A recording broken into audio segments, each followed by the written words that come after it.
Well, the starting pitcher for the Expos, Howie Reed, is completing his pregame warm-up pitches. The first man he'll face is Matty Alou, and Matty Alou has been a thorn in the side of the Expos all through this series, as he has been in the sides of many of the ball clubs in the National League this year, since Matty Alou is right up near the top in batting in the National League. That Expo outfield has Phillips in center, Mac Jones in left field, and Rusty Staub in right. That's Phillips in center field for the Expos. Matty Alou, who's taken over once again first place in the National League in batting. Alou batting .354. First pitch taken by Matty, strike call. 0-1, and the game is underway here at Jarry Park. Mac Jones in left, Phillips in center, Staub in right. The pitch swung on, ripped foul, out of play, way down to the right. A line drive into the seats. 0-2 to Alou. Ty Cline at first base. Angel Hermoso at second. Bobby Wine at short. And Coco LeBoy at third. Ron Brand, the catcher. After Alou, Taylor, then Stargell. Here's the 0-2 pitch to Matty. Swung on and tapped to the right side. Up with it, Hermoso. Throw to first. Alou is out of there. That's one away. Carl Taylor, hitting .351. He's got 34 hits and 97 at-bats. 3 doubles, a triple, 3 home runs, 19 RBIs.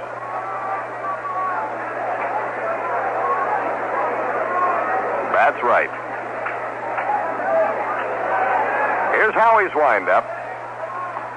Pitch is taken on the outside corner and a strike called, 0-1.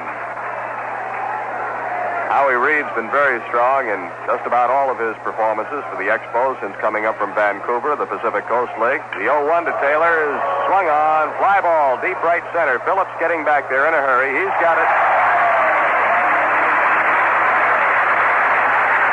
That's 2 outs. The batter, Willie Stargell. Stargell hit a ball here last night into the swimming pool over the right field wall that all of Montreal is still talking about. That keyed the Pirates' comeback in the 8th inning. Stargell, left-hand hitter, now batting .348. He's ahead of Cleon Jones and behind Alou in the National League standings. The pitch to Stargell, down low in the dirt, ball 1. Willie's .348 average, 2 percentage points better than Cleon Jones of the Mets.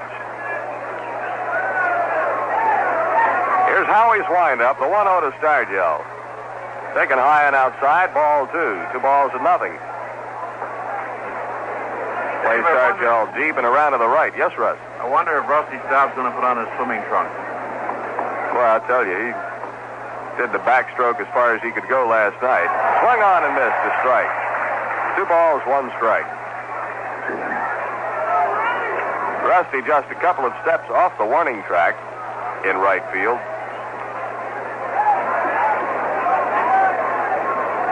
Phillips is way around in the right center power alley and deep. Here's Howie's windup, the 2-1 pitch. Swung on and missed, strike 2. 2 balls, 2 strikes. 2 outs and nobody on.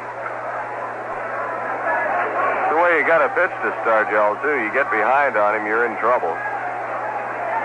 The 2-2. Swung on, line drive, right field, into the gap, right between Staub and Phillips. Bounces over the fence on 1 hop, a ground rule double for Willie Stargell. Stargell laced that ball between Staub and Phillips. Now, we told you how far Adolfo was pulled over, and both were playing deep, but that ball was hit so hard it got out there in a hurry and went over the right field fence on 1 hop, just to the right, to the center field side of the 368-foot sign. So Stargell is at second. First hit of the ball game. Roberto Clemente, the batter. Clemente is hitting .336, right-hand hitter. We're in the top of the first and 2 outs. They're playing Clemente about the same way they played Stargell. Reed's pitch. Roberto let it go low and outside, ball one. Clemente's driven in 59 runs. He leads the club in that department. Tied with Stargell in the home run department. They've both got 13. The 1-0 to Clemente. Swung on, and this one rolled to the left side. LeBoy charging, up with it. And let's see, was it a foul ball at the plate? No, it was not. Howie Reed was looking down to the plate umpire, hoping that maybe it had been fouled at the plate, but it's a base hit. LeBoy charged in on that ball, came up with it, but made no play. As a base hit for Clemente, it moves Stargell to third. Richie Hebner is the batter. He's a left-hand hitter hitting .312. For these Pirates, Stargell .348, Alou .354, Taylor .351, Clemente .336, and Guillen .346, Hebner .312. 2 outs and the corners are covered. Here's the pitch to Hebner, taken for a strike. 0-1. Clemente was swinging away on that ball that he hit, and it just dribbled up the third base side on the grass.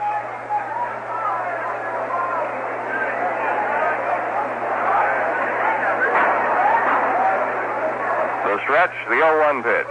Swung on and popped up. Near the plate, Brand off of the mask waiting. First baseman Cline asks for it. They bump. And who's got it? Brand.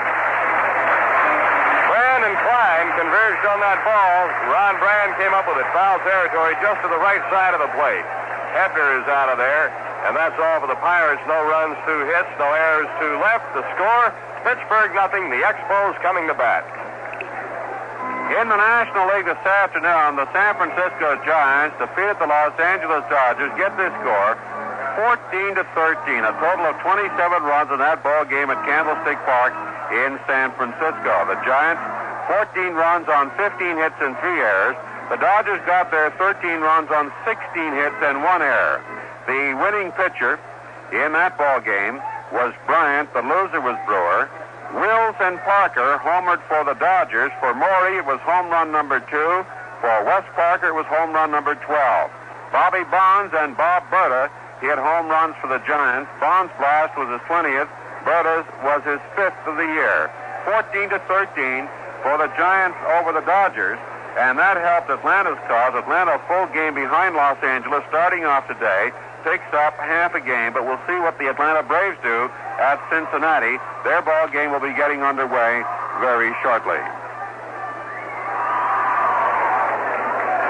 Expos are coming to bat. Bottom half of the first inning. Leading off for Montreal will be Adolfo Phillips. Phillips to be followed by Angel Hermoso and Rusty Staub. Then it'll be Mac Jones, Ty Cline, Coco LeBoy, Ron Brand, Bobby Wine, and Howie Reed.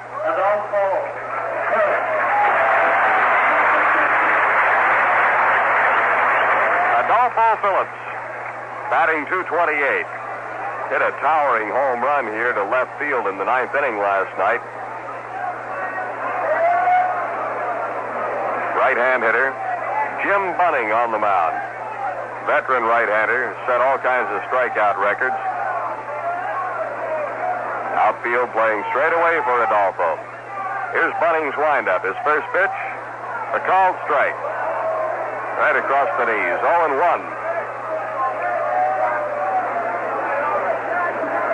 Last 4 nights with the Pirates in here, weather-wise, been identical.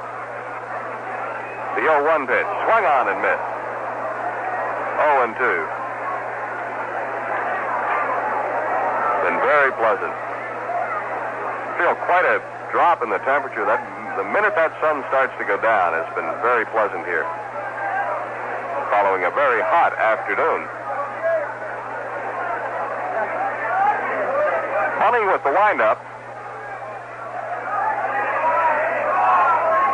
Pumps again now. The 0-2. Low and inside for a ball. 1 ball, 2 strikes. To Adolfo Phillips. Adolfo has played in 34 games in the Montreal uniform now, has 28 hits and 123 trips to the plate. The 1-2 pitch. He's out in front of it and struck out. Adolfo goes down swinging. A strikeout for Bunning. One away, the batter, Angel Hermoso. Here's an exciting little ball player. Hermoso batting 167. He's 2 for 12. He was hitting 256 at Vancouver. Angel relies a great deal on his speed. Chokes up on the bat. Pitch to Hermoso. High and inside, ball 1. He'll be followed by Rusty Staub.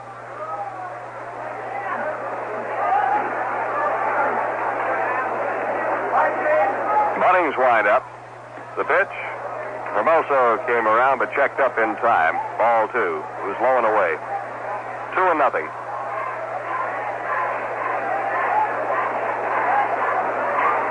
Bunning not wasting much time. The 2-0 swung on and bounced foul down into the end of the Expos dugout and back out on the field. 2 balls, 1 strike.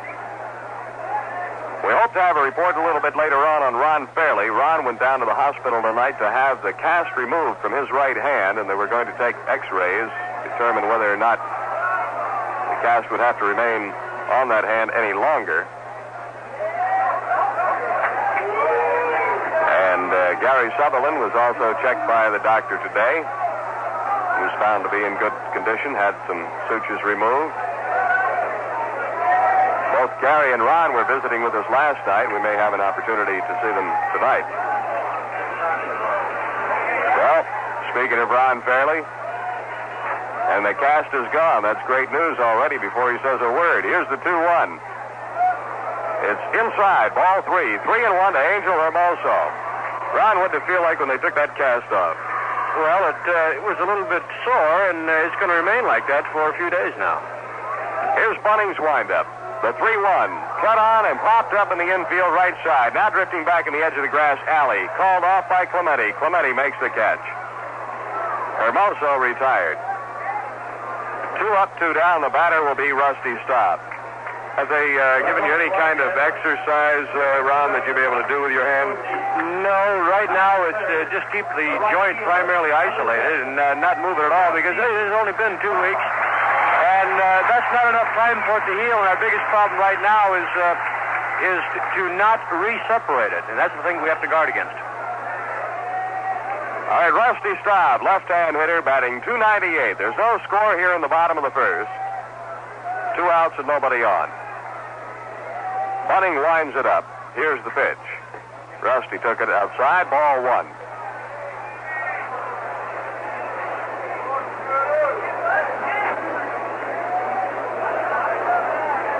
Bunning looking for a sign. Here's the pitch. Swung on. Line drive, left field. Stargell back a few steps. He's got it. That's it for the Expos. Staub lines out to Stargell. There's nothing across. The score at the end of 1 here at Jarry Park. Montreal nothing, Pittsburgh nothing. Jerry Snyder, Leo Goldfarb, and Connie Lieber, the new owners and managers of the Stagecoach Restaurant, bid you a pleasant welcome. The Stagecoach Restaurant at the corner of Dakari and Jean Talon is fast becoming Montreal's most popular gathering spot for sports personalities and fans alike. The Stagecoach has many things going for you, such as the Tally-Ho Lounge, with the comfortable, friendly surroundings of an umpire's paradise, an armchair umpire's paradise. If you like to talk sports or even just listen, then the Tally-Ho is the place to do it. Chances are you'll bump into Rusty Staub, now associated with the Stagecoach. The main dining room is the right place to go for family or business entertaining noon or night. The Stagecoach Restaurant, Dakari at Jean Talon. Drop in anytime or call for reservations. 731-7771. Parking? No problem. The Stagecoach Restaurant at Dakari and Jean Talon. We'll see you there. Top half of the second inning. No score between the Pirates and the Expos. The first man up for Pittsburgh will be Manny Sanguillen. Sanguillen, Alley, and then Patek. Pirates got a couple of hits in the first inning, a double by Stargell, an infield hit by Clemente, and that's all. Sanguin's hitting .346, right-hand hitter. He really fooled us last night. Sanguin's a first ball hitter. Last night I think it was his third time up. For the first time that I can remember in the last two series, he didn't swing at the first pitch. Here comes, swung on, sinking line drive, past Lavoy out into left field, a base hit. Third hit for the Pirates. So Sanguin is on. The batter will be Gene Alley. Alley's a right-hand hitter, batting .206. He's got the sign from Alex Kramis in the third base box. We'll see what Alley's doing with a runner on. Infield's a double play, Depp. On deck is Fred Pontek. Gene Alley.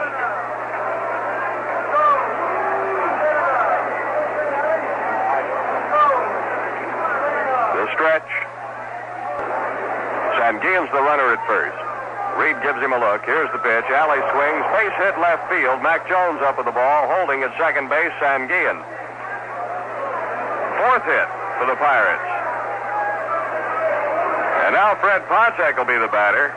And for the second time, Pittsburgh's got a runner in scoring position. Sanguin at second. Alley at first. Pontek at the plate.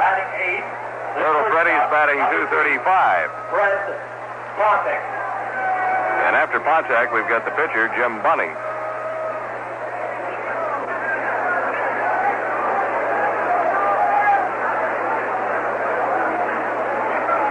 Reed holding at the belt, checks his lead runner, Sanguin. The pitch is swung on and a ground ball to the left. Up with it is Wine. Throw to second for one, and they've got Sanguin caught off in a rundown. Hermoso to Lavoy, tags him.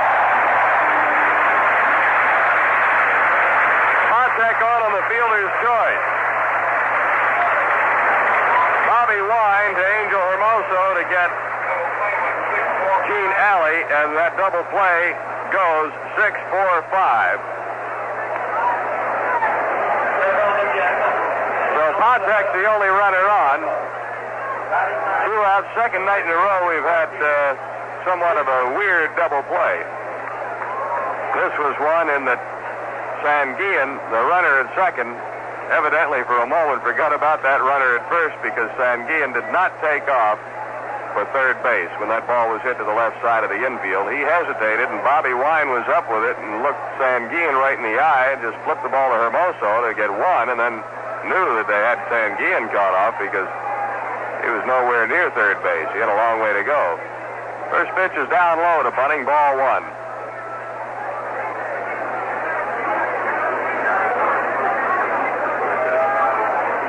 Next pitch, high. Ball two, 2-0. Bunning bats right. He's hitting .028, has one hit and 36 trips to the plate.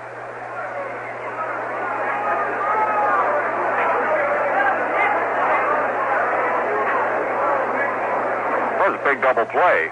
Instead of a runner in scoring position, there's one on with 2 outs, and that runner is at first instead of at third. 3-0 now to Bunning.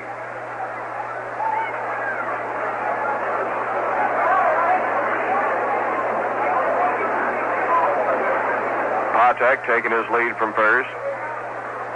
Outfield straight away for Bunning. Right fielder stop deep a few steps. Quick throw to first. Pontek steps back on the bag safely.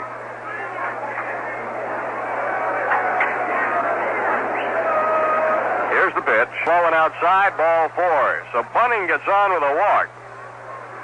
And Pontek moves down to second base. Howie will talk to himself for a moment about that. That he did not want to do. Because now the Pirates have got runners at first and second with 2 outs, and Matty Alou the batter. Alou was retired on a ground ball to Hermoso in the first inning. He's a left-hand hitter.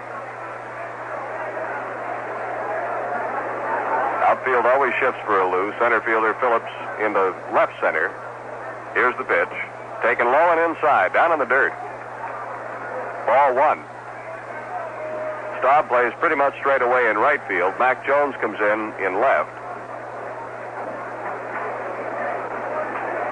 Runners lead. Pontek from second, Bunning from first. The 1-0 pitch. taken low and inside, ball 2, and Ron Brand goes out to the mound now to talk to Howie Reed. Howie undoubtedly a little bothered about the fact that he walked Jim Bunning.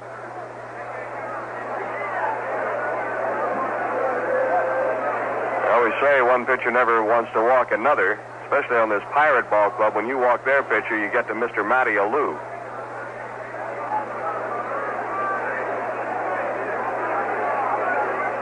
Reed at the belt. Looks at Patek, the lead runner. The 2-0 is inside. Ball 3 to Alou. 3-0. Now, should Alou get on, Carl Taylor will be the batter. We're scoreless in the top of the second. The Pirates have got runners at first and second. We're going to get activity in the Expos bullpen. Left-hander Don Shaw has gone down to the bullpen. The pitch is high, ball 4. Bases are loaded for Carl Taylor. Second walk given up by Reed. Bunning moving down to second base. Patek to third. Alou at first. Here's Carl Taylor. He flied to center in the first. Taylor's a right-hand hitter. Batting .350.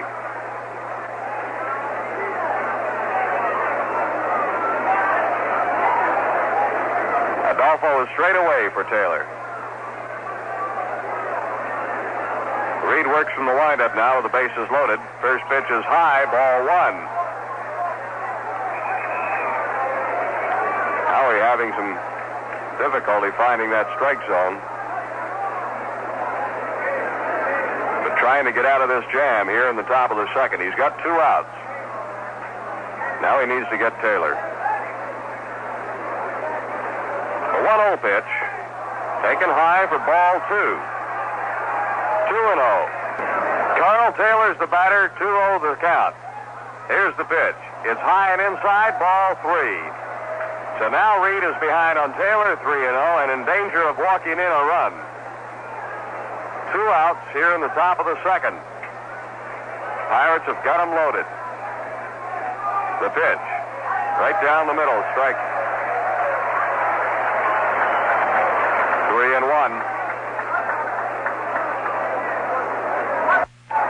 Patek at third, Bunning at second, Alou at first. Here's the 3-1 pitch. Taylor takes it high and outside, ball 4. So the run comes home. 3 walks in the inning. Patek comes home, Taylor picks up an RBI. And the Pirates lead 1-0. Couple of hits, but both those runners are long since gone. Patek had gotten on a fielder's choice. Now Bunning is at third, Alou at second, Taylor at first. 1-0 Pirates. Here's Willie Stargell, who doubled in the first. Swung on the first pitch. The bat went into the box seats. Fly ball down the left field line. Under it, Bobby Wine. He's got it. I hope everybody's okay down there in the box seats. That bat sailed all the way over about 8 rows back in the boxes. Well, Stargell is retired, popping up to Bobby Wine, but the Pirates picked up a run on 2 hits. No errors in the field. 3 were left at the end of 1 1/2. Pittsburgh 1, Expos nothing. Bottom half of the second coming up. The Pirates have a 1-0 lead, when Howie Reed walked in the only run so far with the bases loaded, but he did get Willie Stargell to pop out to a short left field of Bobby Wine. So let's see what the Expos can do in the way of getting that run back in the bottom half of the second. First man from Montreal to face Jim Bunning will be Mac Jones. Mac Jones is batting .282. Batting fourth, the left fielder, number 9, Mac. 1-0 Pirates. Mac Jones be followed by Ty Cline, Coco LeBoy. Jim Bunning put the side down 1-2-3 in the first inning. Expos try to come back for Howie Reed now. Here comes the pitch. Swing and a miss, strike 1. 0-1 to Mac Jones.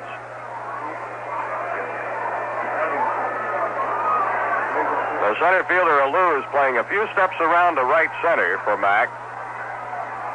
Right-hander winds it up. The pitch to Mack is swung on and a ground ball to Alley. He's up with it. Second baseman throws to Taylor, and there's one away. Ty Cline batting .218. He's got 19 hits and 87 trips to the plate. Number 5, Ty. 6 RBIs. Ty's hit 2 triples this year. Another left-hand hitter against the right-hander Bunning. Then we'll have Coco LeBoy. Here's the windup and the pitch. Low outside. Ball 1. 1-0. Sanguillen now talking with the plate umpire. Sanguillen is talking to Venzen.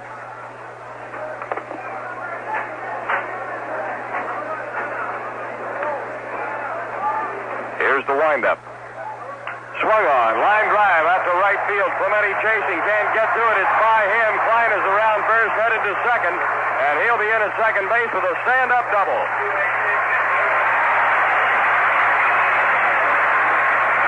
First hit off Bunning is a double by Ty Cline to right center. Clemente got over there quickly. The ball tipped off the end of his glove, went by him. Further into right center. So there's a runner in scoring position. Ty Cline at second, and Coco LeBoy the batter. Coco's batting .265.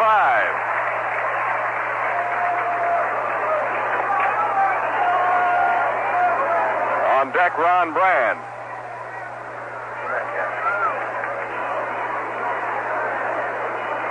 Bunning at the belt, the pitch. Swing and a miss. Strike 1 by Coco.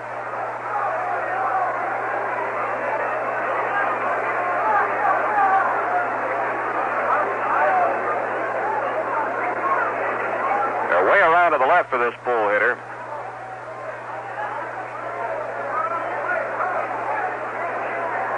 Coco's worked hard on trying to hit that ball to right. The 0-1 pitch. LeBoy swings, sharp ground ball. Hebner has it, checks the runner at second, and the throw to first retires Coco. 2 away. So it'll be up to Ron Brand, the Expos catcher. Ron is hitting .276.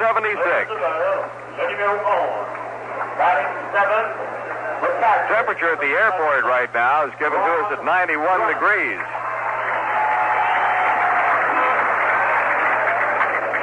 Is that what, an 8 o'clock reading, though? No, that's current. Ron Brand, a right-hand hitter. Pirates lead 1-0. We're in the bottom of the second.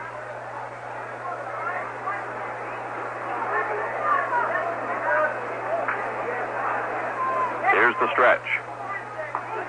Ronnie looks at a strike. 0-1.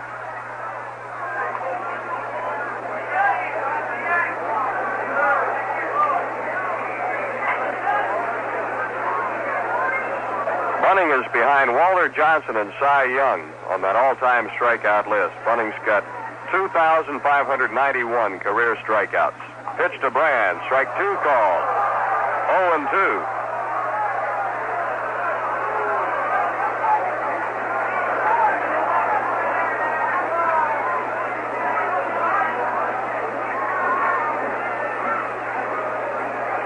Clemente is in right. He's not too deep, and Alou a few steps around to right center. He's also playing shallow. Ty Cline, the runner at second base. Bunning gives him a look. The 0-2 to Brand. Swing and a miss. Strike 3. Ron Brand is out of there. And that's it for the Expos. The Ty was stranded at second. No runs, 1 hit. No errors. 1 man left to score at the end of 2. The Pirates won. The Expos nothing. Well, fans, again tonight, there are loads of groups here at Jarry Park to see the Pirates and the Expos in the final game of this 4-game series at Jarry Park. One of the groups is the Sandoz Recreation Club from Dorval, Quebec. Also, Au Camper du Centre d'Éducation Physique et de Plein Air from Edfi is here. The LSA group from Huntsy, Quebec is also here. The Canadian International Papers from Trois-Rivières, Quebec. Domtar from Trois-Rivières, Quebec. Association Sportive Saint-Mathieu from Montreal, and the Dawson Boys Club from nearby Verdun, Quebec, here at Jarry Park, enjoying tonight's ball game in close to 90-degree temperature. Well, 91 degrees, one reading we had here at the broadcast booth. So fans, why not form a group in your area and come to Jarry Park to see the Expos in action against the top teams in the National League. And one of the top teams, the New York Mets, will be here on the weekend, starting with a single game tomorrow night at 8:05. Well, we'll go now to the top half of the third inning. The Pirates still in the lead, 1-0. Here again is Dave Van Horn. Okay, Russ. Here in the third for the Pirates, we'll see Clemente, Hebner, and Sanguillen. Clemente got an infield hit in the first inning. He swung away on a ball, bounced it slowly up the grass third base side, and evidently Howie Reed and Coco LeBoy thought it was a foul ball at the plate, because nobody really made a hard charge for that ball, and Clemente got on. Right-hand hitter, one of the great hitters of the National League. First pitch is swung on and popped up out behind second base in the grass. Hermoso waiting for it. He's got it. One away. Richie Hebner fouled out to Ron Brand in the first inning.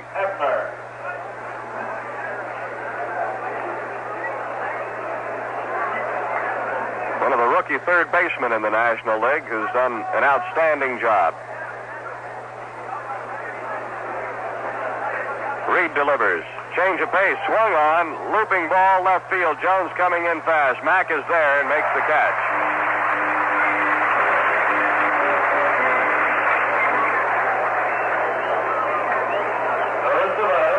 Reed gave Hebner that slip pitch, which he uses to throw a change up, and Hebner went after it. Flied out to Mac Jones. 2 away. Manny Sanguillen got a base hit to left in the second.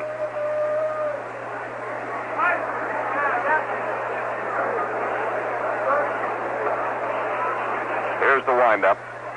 Sanguillen takes the first one, about felt high, but it was inside. Ball 1. Pirates are in pretty good shape catching-wise. Young people like Jerry May and Manny Sanguillen. Here's a strike to Sanguillen. 1 ball, 1 strike. And of course, May is injured right now, and they don't have to give away any ground when they put Sanguillen in there. A lot of Pittsburgh people felt that if... Here's the 1-1 pitch. Changeup is fouled high in the air, out of play, way down to the left. A lot of Pittsburgh people felt that if Sanguillen hadn't had that certain number of games, which I believe is, 45 games, once you played in 45 games, and 90 at-bats, it does away with your rookie status. They felt that he had a shot at Rookie of the Year honors. Here's the 1-2. Swung on and missed, strike 3. Side is down, 1-2-3, nothing across. First strikeout for Howie.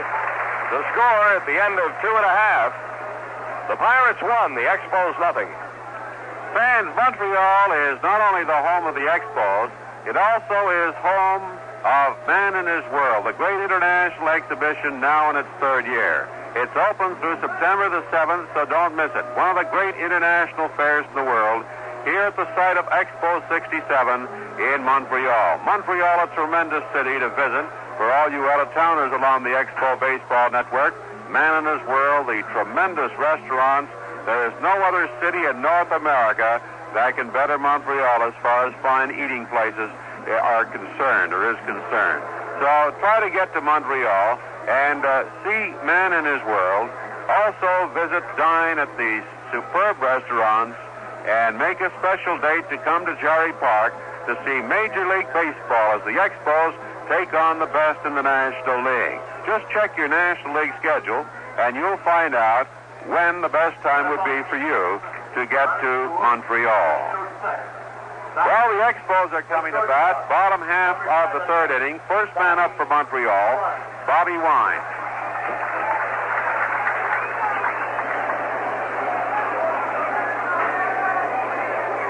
Bobby Wine batting .201. Swings on Bunting's first pitch and fouls it out of play. High into the air, off to the right. Down into the stands behind home plate. 0-1.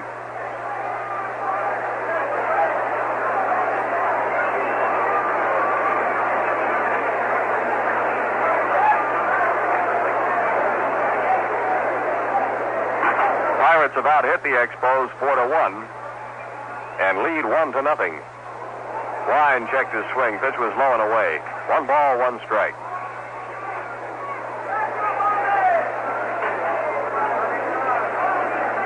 Bobby Wine, who toiled many seasons at Philadelphia, very popular ball player in Philly and a great shortstop. The 1-1 pitch. Swung on and a ground ball left side. Hebner up with it, throws to first base in time, and that's 1 away. The batter will be the pitcher, Howie Reed, and then we'll have Adolfo Phillips. Howie's hitting .214. He's got 3 hits and 14 trips to the plate. Has 1 home run. The pitcher, number 29, Howie Reed. And bats right.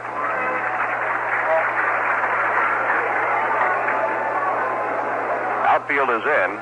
Reed let the first one go low. Ball 1.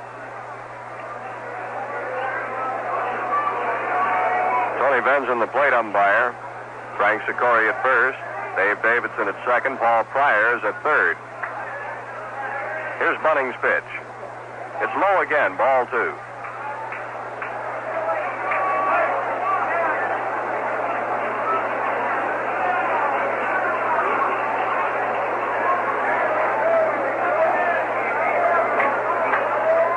Digging in. Bunning's wind up. And a strike called. Hit the outside corner. 2 balls, 1 strike.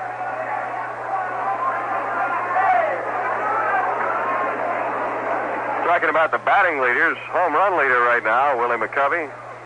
Got 28. Lee May, 27. Foul, bounced back into the screen. 2 balls and 2 strikes to Howie Reed. Ron Santo, the RBI leader with 80. McCovey's got 76.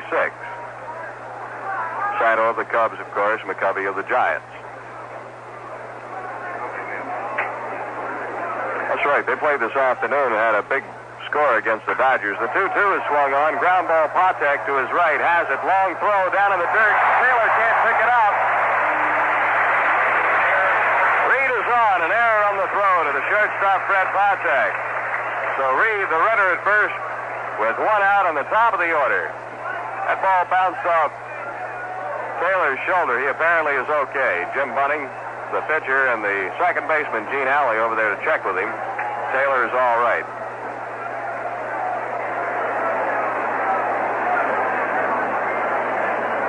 Patek had a long throw to make, and he threw it down in the dirt. Taylor just couldn't come up with it. Adolfo Phillips went down swinging in the first inning. Outfield deep and around to the left.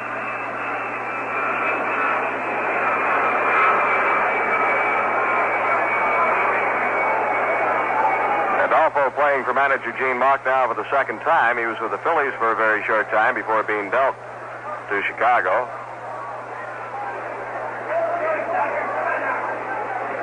Adolfo swings first pitch, line drive, left field deep. Stargell back, he can't get it. It's at the base of the wall. Reed will hold up at second base, and Adolfo is on with a long single. Now 340 feet. That ball hit the warning track right at the foot of the 5-foot fence in front of the left field bleachers. Well, I'll tell you, it's good to see Adolfo coming around. The second baseman, Angel. Now runners at first and second with 1 out. Angel Hermoso, the batter.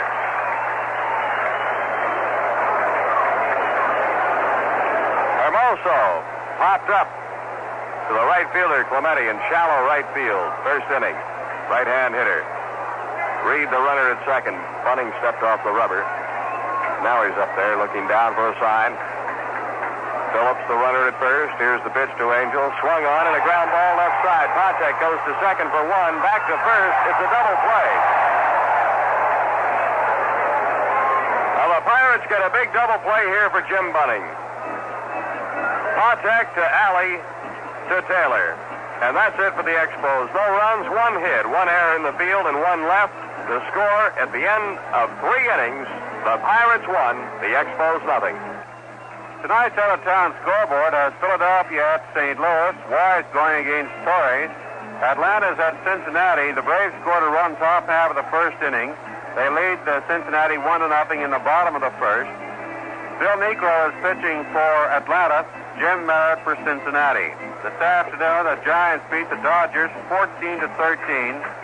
Maury Wills and Wes Parker homered for Los Angeles. Bobby Bonds and Bob Berta hit home runs for the Giants. Here are the totals at the end of 3. For the Pirates, a run on 4 hits, 1 error. They've left 5 men on base. The Expos, no runs, 2 hits, no errors, and 2 have been left. We go to the 4th. It'll be the bottom third of the Pirates' order. Gene Alley, Fred Patek, and Jim Bunning. Now stepping in here to tell you all about it, Russ Taylor. Russ? All right, Dave, 1-0 Pirates, top half of the 4th inning. Howie Reed got off to that shaky start in the first 2 innings. He got into a bit of a jam in the first inning with 2 out. Willie Stargell doubled. It was a ground rule double as the ball bounced over the fence. Clemente had an infield hit. Then Richie Hebner fouled out with those 2 runners on to end the inning. However, Reed was not so fortunate in the second inning. With the bases loaded, actually issued 3 walks in the second inning. With the bases loaded, he walked in the only run of the ball game. That was a walk to Carl Taylor with the bases loaded. That's how the Pirates have picked up the only run of this game so far. The umpires for tonight's game are Tony Benson behind the plate, Frank Sicori at first, Dave Davidson at second, and Paul Pryor at third. Gene Alley had a single in the second inning, was later erased on a double play. Alley facing Howie Reed. Reed into his motion and serves his first pitch to Alley. It's outside for ball 1. Good crowd here tonight. Would have to be in the neighborhood of 16,000, 17,000. Fine turnout in Jonesville again tonight. Not full. The bleachers are not full, but it's a good crowd. Outside again for ball 2 to Gene Alley. Alley hitting .206 with the Pirates. Gene appearing in only his 39th game. The 2-0 delivery is swung on. A ground ball down to LeBoy at third. Coco has it, fires it over to Ty Cline at first, and that's it for Gene Alley. Brings up shortstop Freddie Patek. Patek scored the only run of the game. He came in from third when Carl Taylor walked with the bases loaded. Howie Reed issued 3 straight walks in that second inning. Strike called to Freddie Patek. Outfield is playing Patek regular depth straight away. The 0-1 delivery is swung on. A slow roller to the boy. Coco has it. The throw to first gets Patek. 2 away.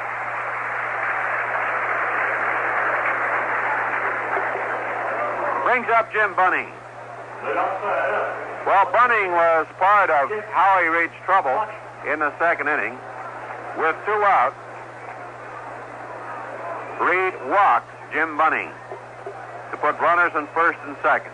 Then he walked to load the bases and walked Taylor to force in the run. First pitch to Bunning, pop fly, infield. LeBoy's back, so is Wine. Coco's calling for it, and Coco takes it. So for the Pirates, it's 3 up, 3 down. No run, no hits, no errors, nobody left on base. The score going into the bottom half of the 4th inning is 1-0 for Pittsburgh. Fans, remember that tomorrow night the New York Mets come to town to meet the Montreal Expos here at Jarry Park. It'll be the first game of a 4-game series this weekend. Tomorrow night's game starts at 8:05, and Gil Hodges has indicated that he will start Jerry Koosman. Hodges will come in with his front line pitching in this series against the Expos, starting with Kuzman tomorrow night, Tommy Seaver tomorrow afternoon, and then on Sunday, well, Hodges has not indicated his pitching rotation for Sunday's twin bill against the Expos. In any case, this should be an exciting series between the Expos and the Mets, and fans watching this weekend's four-game series between the Mets and the Expos could be watching one of the clubs that will be battling it out for the National League pennant, since the Mets are only 3.5 games behind the league-leading Chicago Cubs in the Eastern Division of the National League. So that's the Mets and the Expos starting tomorrow night here at Jerry. The first man up for the Expos in the bottom half of the fourth inning will be Rusty Staub. Rusty flied out to left field in the first inning. Rusty Staub, a very popular figure here at Jerry Park tonight. Not only tonight, every game at Jerry Park, Rusty gives his all at the plate and in the outfield. Boy, Rusty has pulled off some sensational catches with the Expos this year. Some of them charged that he makes the easy ones look tough, but boy, he's pulled off a lot of tough catches. Believe me, we've seen all the games. Low it outside to Rusty for ball one. Bunning knows that he's got to be careful with Staub. Every pitcher in the National League knows this. And those All-Star pitchers who'll be facing Rusty in the All-Star game in Washington next week will know it too. It'll be Rusty's third consecutive appearance in an All-Star game. All of us in Montreal should be honored over that choice. It's low to Rusty for ball two.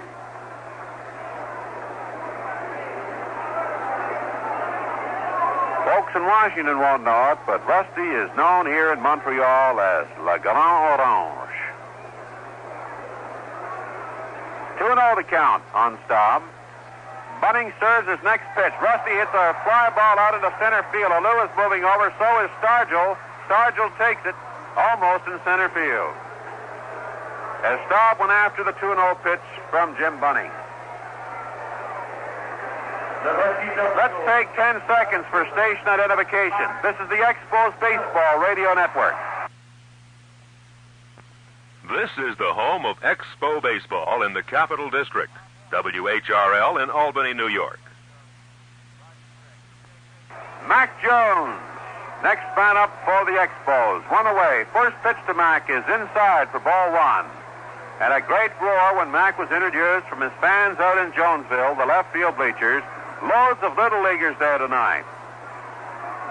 And they're making a lot of noise and seem to be enjoying themselves. This next one is popped in the air. I'm going to try and get it. Just missed it. That was a close one. That was a close one.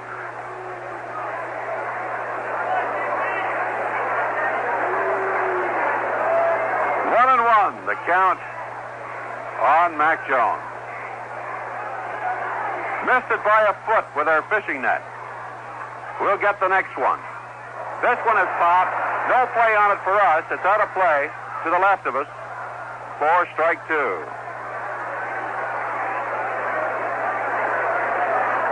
ball and 2 strikes. Well, if the handle on the net was perhaps a foot longer, or if we'd reached out just a foot further, we would have had that ball, and probably we would have fallen right out of the broadcast booth into the crowd. 1-2 on Mac Jones. Bunning looks down to Matty Sanguian, gets his sign, delivers his next pitch. This one is fouled down the first baseline.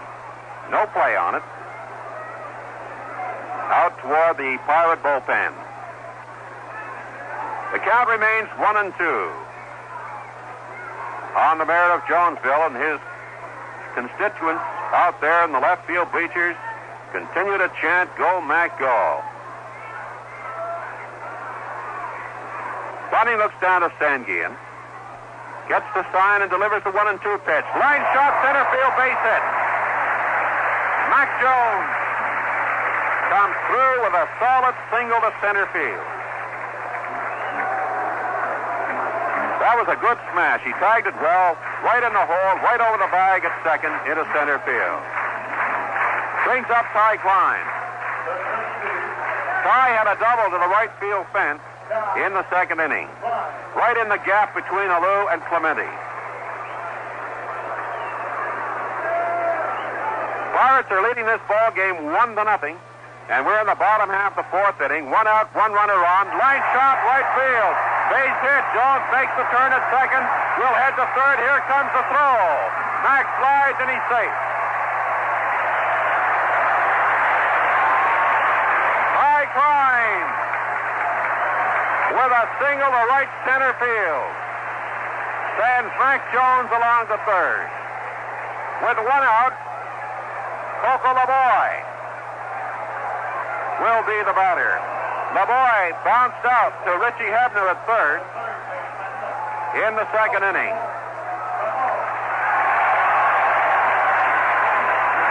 Oh, these were 2 solid hits off Jim Bunning here in the bottom half of the fourth inning.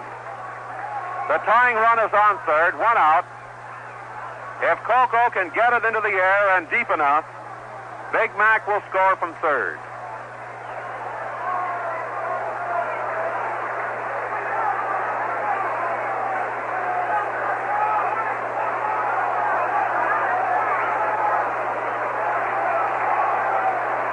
Coco LeBoy. Coco's 0 for 1 in this game so far. The pitch to Coco, hit on the ground, foul just past the third base line. Just on the foul side of third base. 0-1 on LeBoy. Coco hitting .265. He pleased the crowd with a home run last night, his 11th of the year. I think all the crowd would like to see right now is a long fly ball to tie up this ball game in the bottom of the fourth. Bunning looks down to Sanguian. Cline takes the lead off first. So does Jones off third. Here's the 0-1 pitch. It popped into the air. Second base, Alley coming in for it. And he's got it.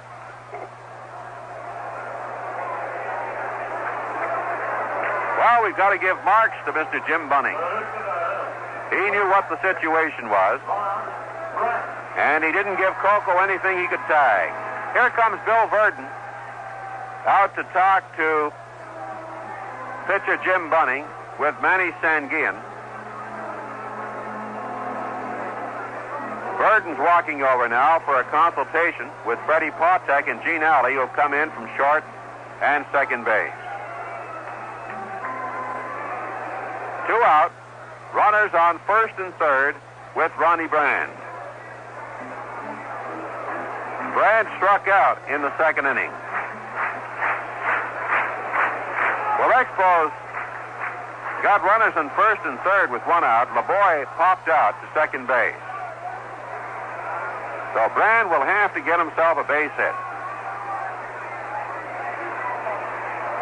Expos and Pirates are tied up at 4-all in hits. First pitch to Brand is outside for ball 1. Ronnie sort of faked the bunt and held up. Didn't actually square around. Just shortened his grip on the bat. Ronnie looks down to Sanguian. The count is 1-0 on Ronnie Brand. Shakes off a sign, gets the one he wants, and here's the 1-0 pitch. It misses for ball 2. 2-0 to Brand. Bobby Wine is in the on-deck circle.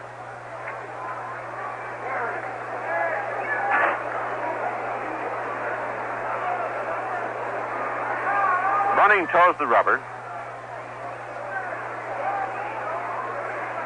Gets a sign from Sanguian. Delivers the 2-0 pitch. Fly ball into right field. Clemente should have it. He does. Clemente had been playing Brand kind of short in right field and had to run back for it, but got it with no trouble. For the Expos, no runs on 2 hits, no Pirate errors. 2 men were left stranded. The score going to the top of the 5th is still 1-0 for the Pirates. Taking a look at the National League scoreboard, batteries in from St. Louis. Phillies against the Cardinals tonight. Rick Wise for the Philadelphia Phillies and Mike Torres for the St. Louis Cardinals. It's Atlanta 5, Cincinnati 1 at the end of 2.5 in Cincinnati. Phil Niekro for the Braves, Jim Merritt pitching for the Reds. San Francisco beat Los Angeles 14-13 in a slugfest at Candlestick Park this afternoon. Bryant the winner, Brewer the loser. Maury Wills and Wes Parker homered for the Dodgers, Bobby Bonds and Bob Berta for San Francisco. Detroit 3, Washington 1 at the end of 6.5 innings at Washington tonight. Other American League scores, Cleveland 2, Baltimore nothing after 3.5 innings of play at Baltimore. Boston at New York, we have no word on that game yet. They've been held up because of rain. Chicago will be at Minnesota. Oakland will be at Seattle later on tonight. Well, the Expos had their chances to score in this ball game. They left two men stranded in that last inning, 4 men all told. Cline had a double with 1 out in the second inning, was left stranded. Then in the fourth, Jones had a single, so did Cline. Runners in first and third with 1 out. Bunning got the next 2 batters. Got Kokel a boy on a pop fly to the second baseman, Gene Alley, then got Ronnie Brandt a fly out to Roberto Clemente in right field. So the first man up is the top of the batting order, Matty Alou. Pitches high and outside of Matty for ball 1. Folks, a reminder once again that the Expos have a new parking lot, the CPR station, at the top of Park Avenue. That's at Park Avenue in Jean Talon, ideal for people living in the town of Mount Royal, West Mount Snowden. Call strike, 1-1. And it affords you a quick getaway from the ballpark when the game is over. You just cross the overpass over the CPR tracks, the footway, and you're at your park. This one is into the dirt in front of home plate. You're at your car, and you beat the crowds away from Jerry Park. So if you're driving, head for the new Expos parking lot at the CPR station, top of Park Avenue and Jean Talon. The 2-1 delivery to Alou is pop foul out of play. Into the seats. The count becomes 2-2. Alou grounded out second to first in the first and walked in the second. Don't forget this big series with the Mets starting tomorrow night. Jerry Kuzman, one of the best left-handers in the business. Line shot, center field, base hit.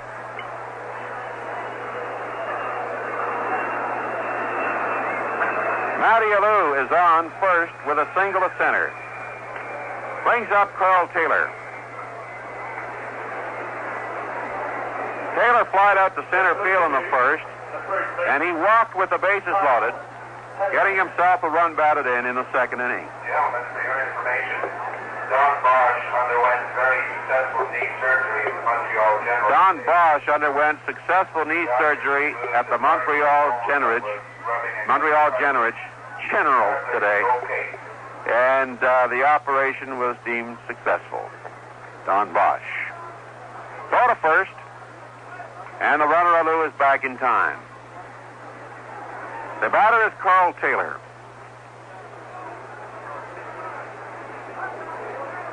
The first pitch to Taylor, he attempts a bunt. Foul tips it into the mitt of Ron Brand. 0-1 the count on Taylor. Taylor hitting .351.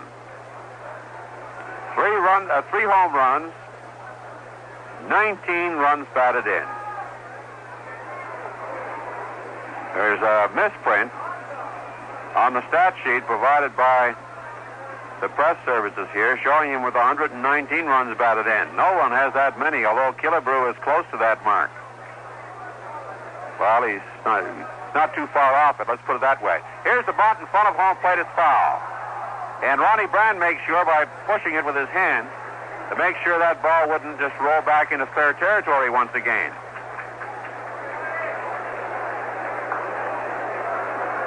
Now, baseball fans, those who know their baseball, I don't have to explain this to them, but a lot of new baseball fans who don't know the rules fully, a slow roller along the line, if it rolls foul and then rolls fair again, it's a fair ball, if it stays fair. So as soon as it rolls foul, you see the catcher or infielder knock it with their glove. That time, Ronnie Brand knocked it to make sure it stayed foul. The 0-2 pitch is outside. There's a throw to first, but Alou is back in time. Ronnie Brand fired that one down to Ty Cline, playing at first base tonight for the Expos. 1-2 the count on Carl Taylor. Reed delivers. Taylor looks. It's low for ball 2. We've got a 2-2 count.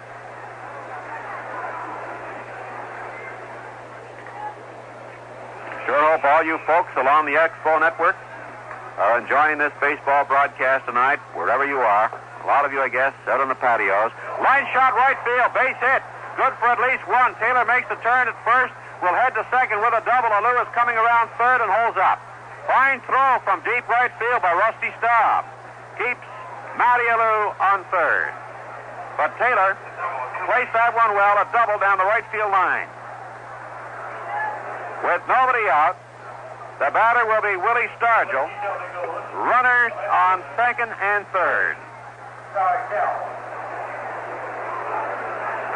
And a loud murmur creeps up from the fans in the stands here at Jarry Park, as they all know what Big Willie can do. Don Shaw is warming up for the Expos. Willie didn't hit one over the fence tonight. He hit one that actually went over the fence, bounced over the fence for a ground rule double. The first pitch is swung on for strike one. Stargell felt that he held up in his swing, but not so plate umpire Tony Benson. Well, here's a dicey situation for Howie Reed. A single could score 2 runs, give the Pirates a 3-0 lead. If Big Willie puts it out of the ballpark, then it'll be a 4-0 lead. Reed checks his man Alou at third. The 0-1 delivery to Stargell is held up this time for ball 1. Stargell again checked his swing. Actually looked as though he went around on this one more than he did in the first one. 1-1 on Willie Stargell. Outfield playing deep. The 1-1 pitch is lined foul into the dugout. And Stargell scattered quite a group of teammates. That was a bullet right into the Pirate dugout. 1-2. Reed is out in front of Willie Stargell. And Howie realizes that and 10 cents will get him a cup of coffee with a guy like this. Stargell can reach over and hit bad pitches for singles. Big Willie, a lot of power at the plate. And Stargell has started to learn to wait for his pitch. The 1-2 delivery is high. That time he waited. The count is 2-2. Last night, he waited for his pitch and got on with a walk. In the 9th inning. And we all know what happened after that. Roberto Clemente came through with the big hit. The 2-2 delivery. Fly ball into left field. It's going to be a long run for Jones. He can't get to it. It is foul. And bounces into the stands. It bounced right beside John Bacabella in the Expo bullpen. Mac Jones had been playing over to left center field, toward left center. Shifted way over. There was no way Mac could get to it. And it took one big bounce from the bullpen into the seats. 2-2 on Willie Stargell. Reed taking his time. Checks his runner at third. Delivers a 2-2 pitch. Called strike 3. A fine pitch by Howie Reed.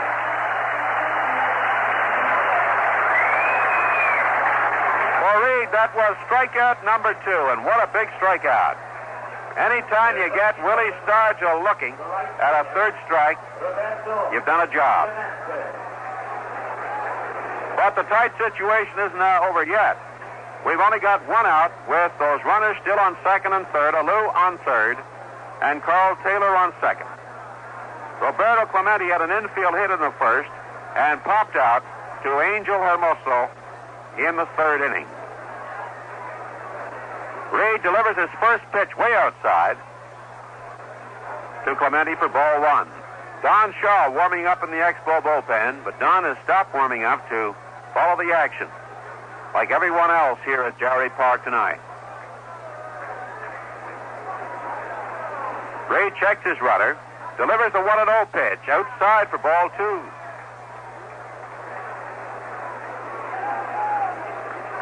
Pirates have pounded out 6 hits in this game so far. We're in the top half of the 5th inning. The Bucks lead us 1-0. Expos have had 4 hits. The 2-0 delivery swung on and missed for strike one. Clemente seemed to be going for that outside pitch to plunk it into right field. Jones is deep in left center field. Phillips in center and Staub in right. 2-1 the count on Clemente. Here's the next one. Swung out and missed for strike two. 2-2. Roberto steps out of the batter's box, shaking his head. Probably asking himself, what did that guy put on it?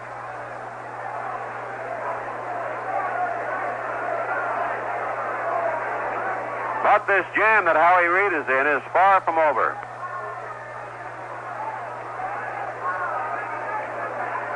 Two balls and 2 strikes on Roberto Clemente.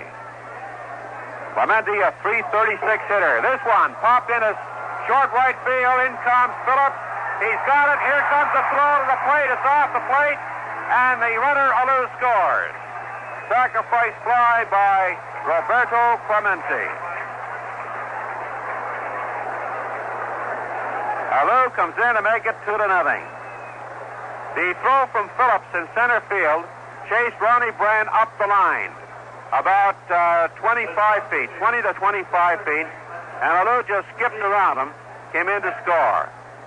We may have had a close play at the plate had that throw been on. So there's a man on second, Carl Taylor. He stays there.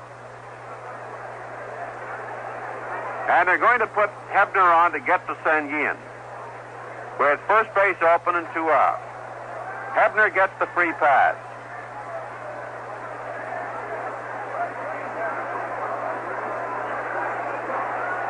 And that will be the 5th walk issued by Howie Reed. The first one intentionally. This one, rather, the 5th one intentionally. So Hebner is on with a walk, and Sanguin steps up. Sanguin is a .346 hitter, appearing in his 67th game. Manny has hit 10 doubles, 2 triples, and 2 home runs. He has knocked in 24 runs. And he beat the Expos with a key hit in that series in Pittsburgh on the recent road trip. So 1 run is in. It's now 2-0 Pittsburgh. The pitch to Sanguin is low and away for ball 1.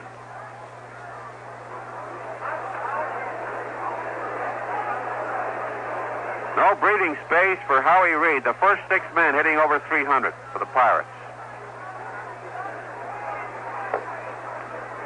The 1-0 pitch is hit on the ground down to Bobby Wine, down to Hermoso for the out. Sanguin hits into the fielder's choice, erasing Hebner at second, 6-4. The Pirates picked up 1 run on 2 hits, no errors, and 2 men were left stranded. The score, as we go to the bottom half of the 5th inning, 2-0 for the Pirates.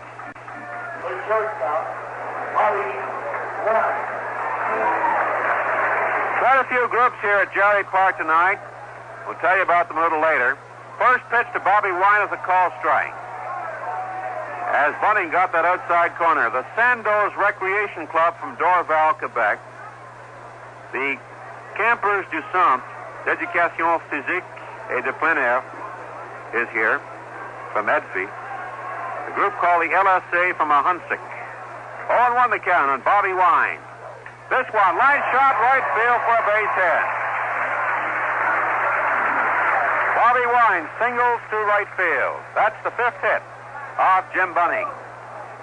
Howie Reed will safeman an error in the third inning, now steps in.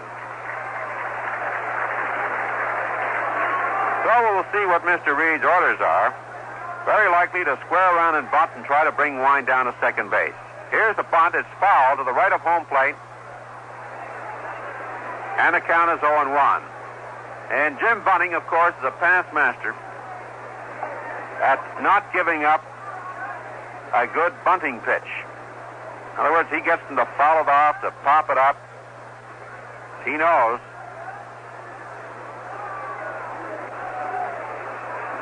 That the Expos want to get Wine down to second. Here's the bunt. It's in fair territory. The tag is on Howie Reed.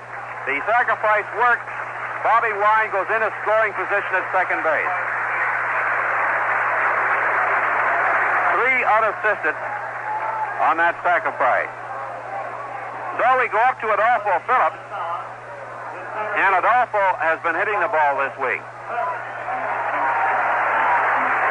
He hit a triple 420 feet away against the center field fence last night. Hit a home run way up in the seats in the left field bleachers. And tonight hit one of the longest singles we've seen right against the 340 mark in left field. Willie Stargell got a good bounce on it, and Phillips was held up to a single. The first pitch to Adolfo is popped into the air to the right of us. There goes the net, and they can't reach it.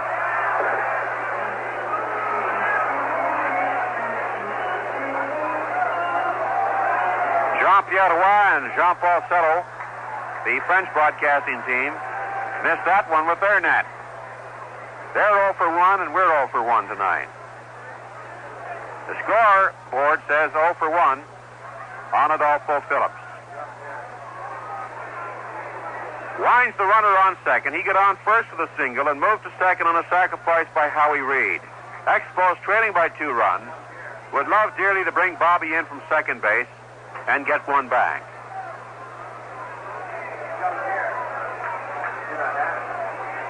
The 0-1 delivery is low and inside for ball 1. The attendance hasn't been announced here at Jarry as yet, but it would have to be close to 16 foul, which actually is the average per date. Bunting shakes off a couple of signs, gets the one he wants, and delivers the 1-1 pitch. It's inside. Phillips fell back. The count is 2-1. So did Manny Sanguillen, reaching inside for that. He lost his balance, too. Phillips to be followed by Hermoso and Staub. If the Expos can get something going. We've got 1 out. Runner on second base. Jim Bunting checks Bobby Wine at second. Delivers a 2-1 pitch. It's foul to the right of us, out of play, and into the press box. Just beyond the reach of Gene Kirby, the Expos traveling secretary.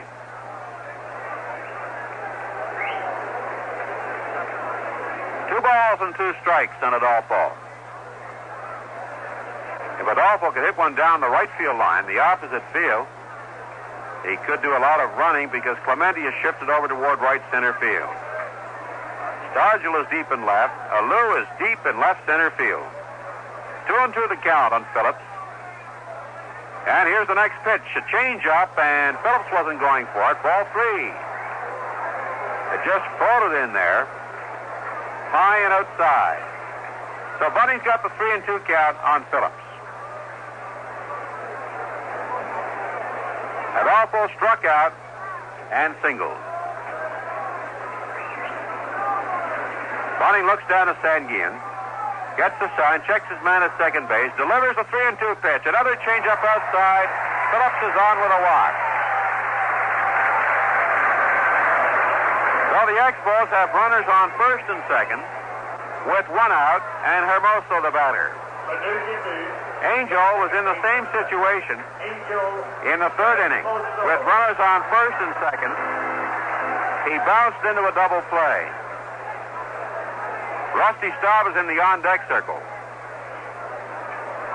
So let's see what Angel's instructions are. Will he square around and bunt, try to get those, advance those runners for Rusty Staub, or will he swing away? The first pitch to Angel is taken for a called strike. And no attempt by Hermoso to lay one down.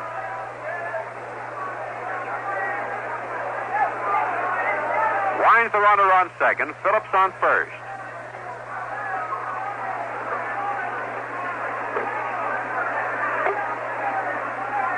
The next pitch is taken for a call strike two.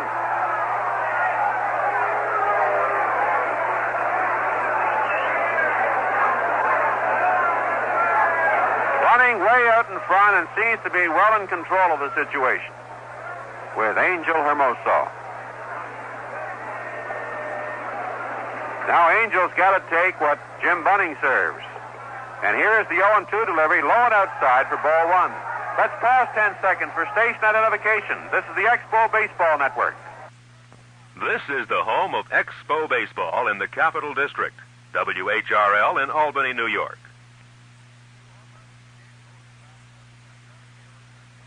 Expos with a runner in scoring position on second, Bobby Wine. Adolfo Phillips on first base.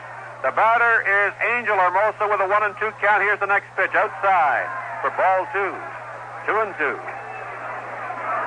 We've got a left-hander warming up for the Pirates. Could be Lou Maroney. We'll double check that.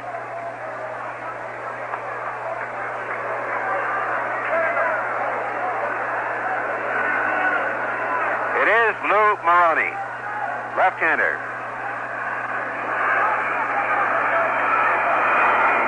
Running, taking loads of time out on the hill. Now delivers a 2-2 pitch. Fly ball into right field. Clemente has it. 2 out. Brings up Rusty Staub.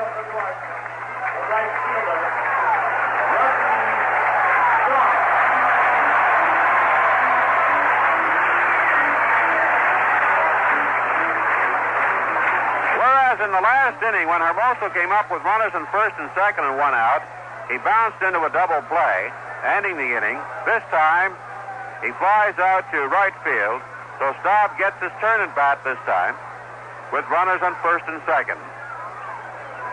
Staub flied out to left field, both trips to the plate. The first pitch to Rusty. Line shot out into right center field for a base hit. Here comes Bobby Wine to score. Phillips is holding up at third. Rusty delivers the goods.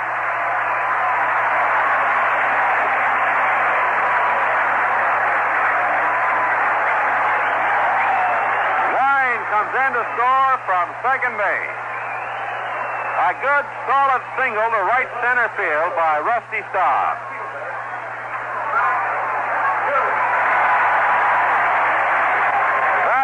Rusty's 41st run batted in. Brings up Mac Jones. Big Mac's had a hit, a solid single to center. He's 1 for 2. Time call of Sanguillen goes out to talk to Jim Bunning. Expos and the Pirates tied up in hits 6-all. The Pirates are leading this ball game 2-1.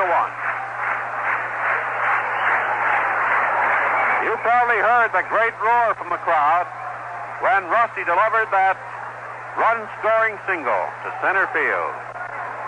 The first pitch to Mac Jones, hit right to second baseman Gene Alley. The throw is to first, and that's it for the Expos. But they picked up 1 run on 2 hits, no Pirate errors, and they left 2 men stranded. The score, after 5 complete innings of play, 2-1 for the Pirates. Fans, this is the final game of the Pirate Series. The New York Mets are in town. They'll be playing here at Jerry Park tomorrow night. Jerry Kuzman, who's 7-5 on the year, is the probable starter for tomorrow night's game. Jerry Robertson is scheduled to go for Montreal. Jerry is 2-7. Saturday afternoon, we'll have a 4:15 game, and Tom Seaver is slated to go against either Bill Stolman or Gary Wozlewski. There's still plenty of good tickets available for that New York Mets series, so we hope that you'll take advantage of the many Expos offices in the areas where the broadcasts are heard, get by the Expos ticket office, the TRS office nearest you, and get your tickets for that Mets series.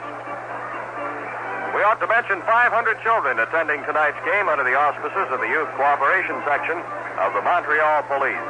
It's good to see all the youngsters out here at the ball game, and they're seeing a fine game here at Jerry Park tonight.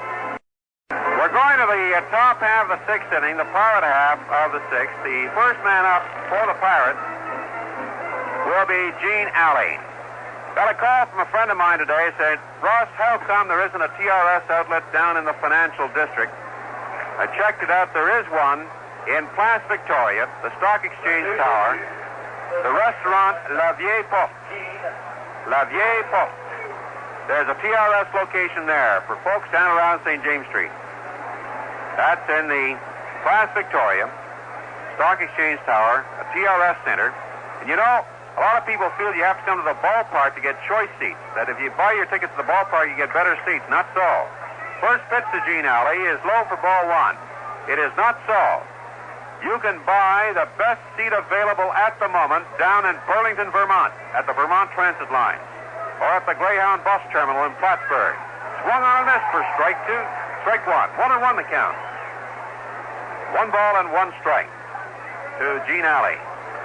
So remember, if you buy your tickets at Jerry Park, you get the best available ticket on the TRS system. This is low for ball two. A lot of people do not understand that. They say, I'll buy my seats for the Expo ball games or those 2 pro football games at Jerry Park. That way I'll be able to choose my seat. This doesn't go. You get the best seat on that TRS system. They have 18 machines, TRS machines here at Jerry Park. The same circuit. They're hooked up to the same circuit as the other TRS machines. Blow it outside for ball 3. I just wanted to explain that because a lot of people just feel that you can get better seats by coming to the ballpark. It's the same system. The moment seat 25 in section 9 is punched, it's canceled. Strike called, and the count is 3-2. So if Joe Blow down in Plattsburgh buys seat 25 in section 9, row such and such, it's canceled at Jerry Park immediately. It can't be sold at Jerry Park. Got it? 3-2 pitch. Hit on the ground through the box out into center field for a base hit for Gene Alley. A leadoff single to Gene Alley. So Alley's on first, and the batter will be Freddie Potak. Potak looks down to the third base coaching box to get his sign. And he gets it from Alex Gramus. Gramus went through all kinds of contortions in giving those signs to Potak. So we'll see if Potak squares around to bunt the ball or if he'll be hitting away.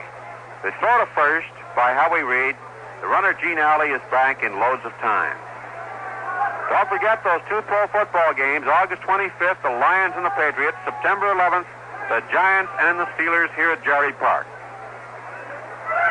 Oh, there's a hard shot in the right center field. Long run by Phillips. Fine catch. The throw to first. Way over the back. Oh, a great defensive play by Ronnie Brand. What a play by Ronnie Brand in blocking, covering up at first base. I'll recap it for you.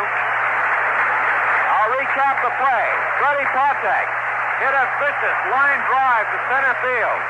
Phillips caught it on a dead run with great speed. The runner Alley had taken a long lead towards second base. Phillips fired the ball at first, went way over Ty Cline's head, headed for the Pirate dugout, and Ronnie Brand just threw himself head first at the ball and blocked it with his chest, preventing it from going into the Pirate dugout, because that would have put the runner on second in scoring position.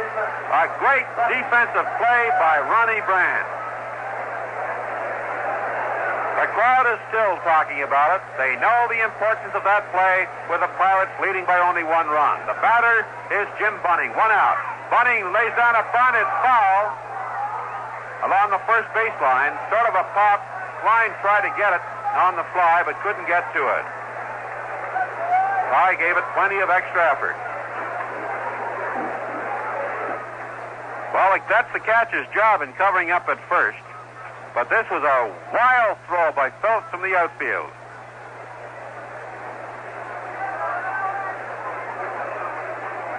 So Alley remains on first base. We've got one out. That was a good belt by Patek. I didn't think Phillips could get to it.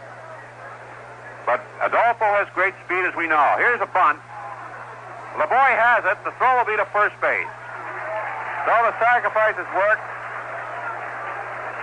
worked out well for the Pirates, but they've got two out and the runner on second. But look who's coming up. Matty Alou, a tough guy to get out. Matty Alou is perhaps one of the toughest outs in baseball. Matty's been out once. He grounded out in the first. He walked in the second and delivered a single in the fifth, later going to third and scoring on a sacrifice fly. Don Shaw is still warming up for the Expos. Tony Benson has called time. All right, time's in again. Two out. Runner on second is Gene Alley. There with the sacrifice. The first pitch to Alou bounces away from Brand, but Ronnie's on it, blocked it well, kept it in front of him all the time. And again, the crowd gives Ronnie Brand a fine hand. 1 ball and no strikes on Matty Alou. And this is a tough part of the Pirate order.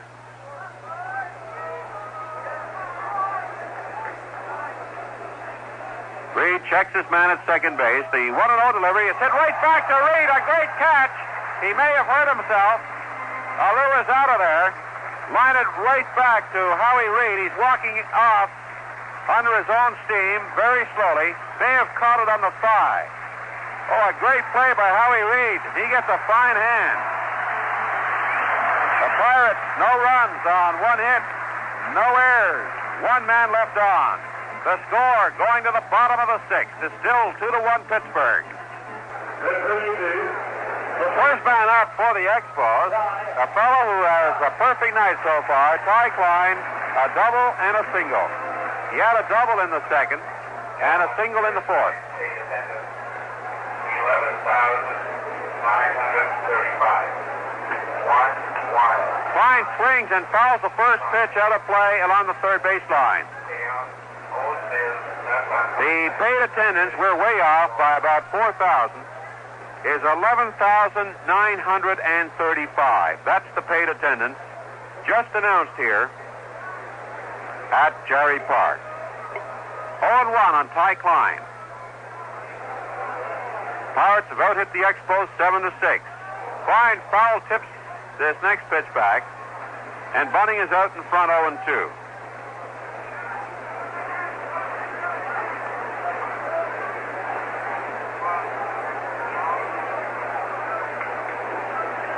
To Ty Cline. All kinds of groups here. The Dawson Boys Club from Verdun is here. Association Sportive Saint-Mathieu from Montreal is here. Pop fly. It may be foul out of play. It is along the third baseline, way out into the seats. And the count remains at 0-2. Canadian International Paper from Trois-Rivières, Quebec is here. Also Domtar from Trois-Rivières. A group from Domtar here tonight. People from all over La Belle Province at tonight's ball game. Bunning delivers the 0-2 pitch high and away for ball one.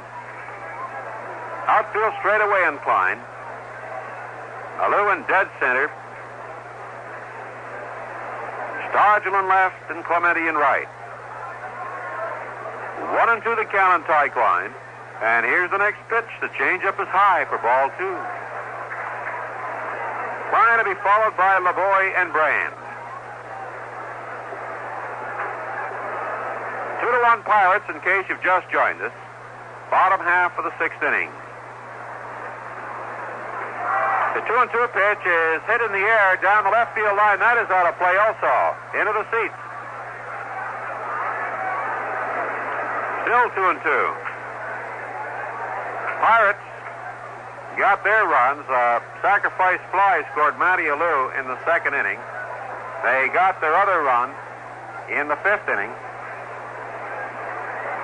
on a sacrifice fly. That brought in the Lou. That's how they got their first run. Their second run, rather. Second run came in on a first run came in on a walk. Here's another single for Ty Cline into right field. Wow, what a night for Ty Cline. A single to right field for Mr. Cline. A perfect night, and I'd have to say that Ty Cline has Jim Bunning's number tonight. 2 singles and a double. Brings up Coco LeBoy.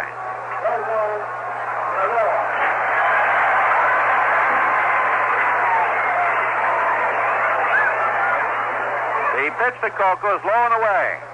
So he got that straight. The first Pirate run scored when Tater walked with the bases loaded. And the second run scored on a sacrifice fly. Matty Alou getting that second run. Patek scored from third on the bases loaded walk in the 2nd inning. Rusty Staub drove in the Expos' only run with a solid smash, a single to center field. That scored Bobby Wine from second base. 1-0 the count on LeBoy. There's an attempted bunt, which is foul. And the count is 1-1. Coco to be followed by Ronnie Brand and Bobby Wine. Matty Alou has moved over toward left center field, so there's a big gap between Alou and Clemente.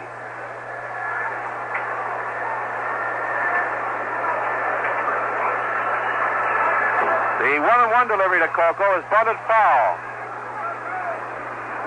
And the count becomes 1-2.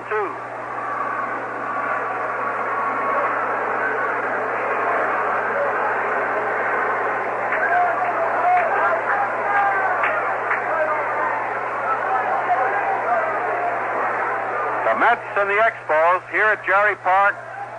The big series opener tomorrow night starting at 8:05. Tickets now on sale at all the TRS centers. The 1-2 delivery is low and away for ball 2.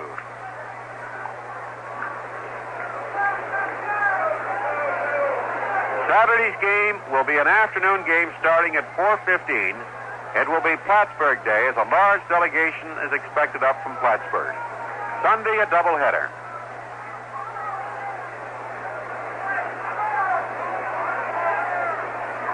2-2. Bunning taking his time. Gets a sign from Sanguian. Watches Cline at first base. Delivers a 2-2 pitch. A changeup. He caught Coco swinging on a changeup. Coco is all geared for Bunning's fastball. And he pulled the string.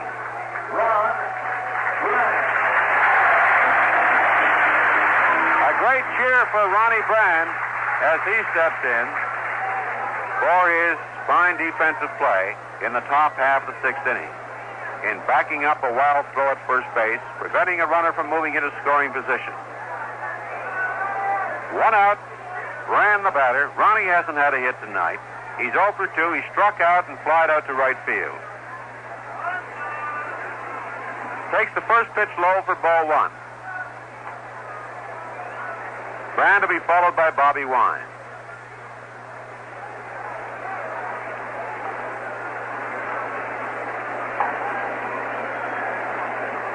Cline takes a lead off first, not a long one. There goes Cline. This is foul to the right of it. Ty broke quickly for second base.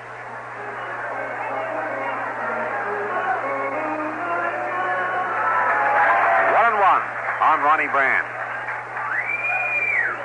2-1 Pirates, bottom half of the 6th inning.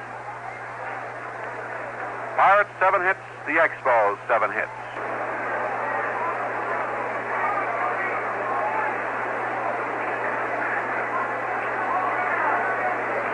Here comes the 1-1 pitch. There goes the runner. Brand hits it as the hit and run was on. Climbs down to second, the throw is to first. That advances Ty Cline to second and brings up Bobby Wine. Bobby bounced out to third baseman Rich Hebner in the 3rd and singled in the 5th. moved to second on a sacrifice and scored in a single by Rusty Staub. They are going to... Oh, just hold that. Sanguine is standing up. They're going to put Bobby Wine on with first base open to get to Howie Reed.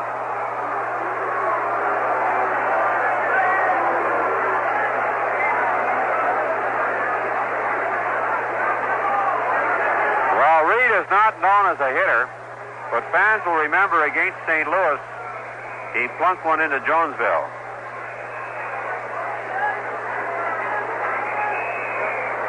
Ball 3.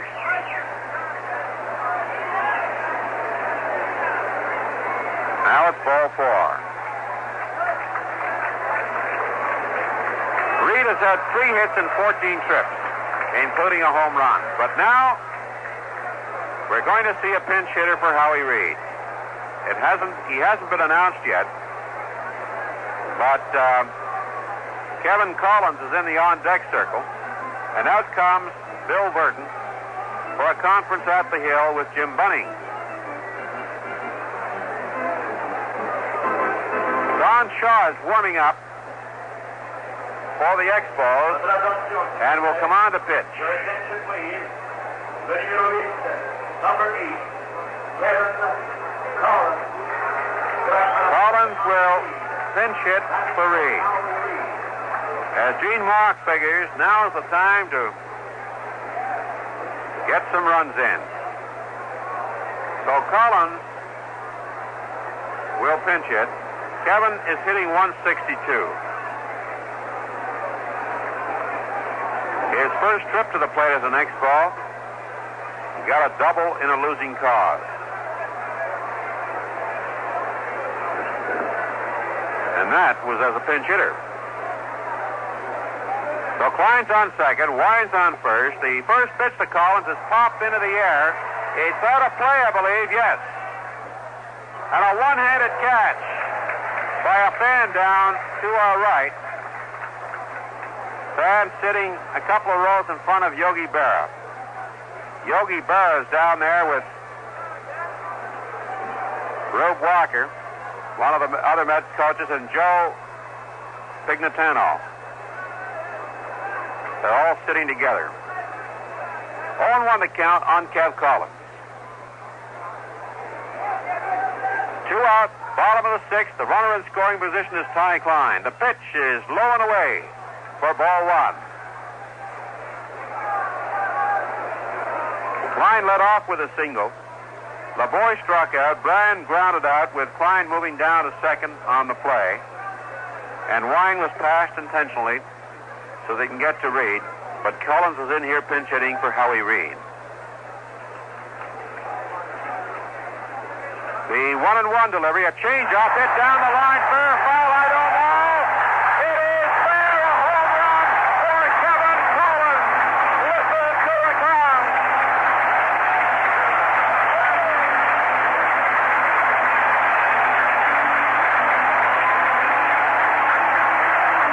Wow! The Expos are in the lead.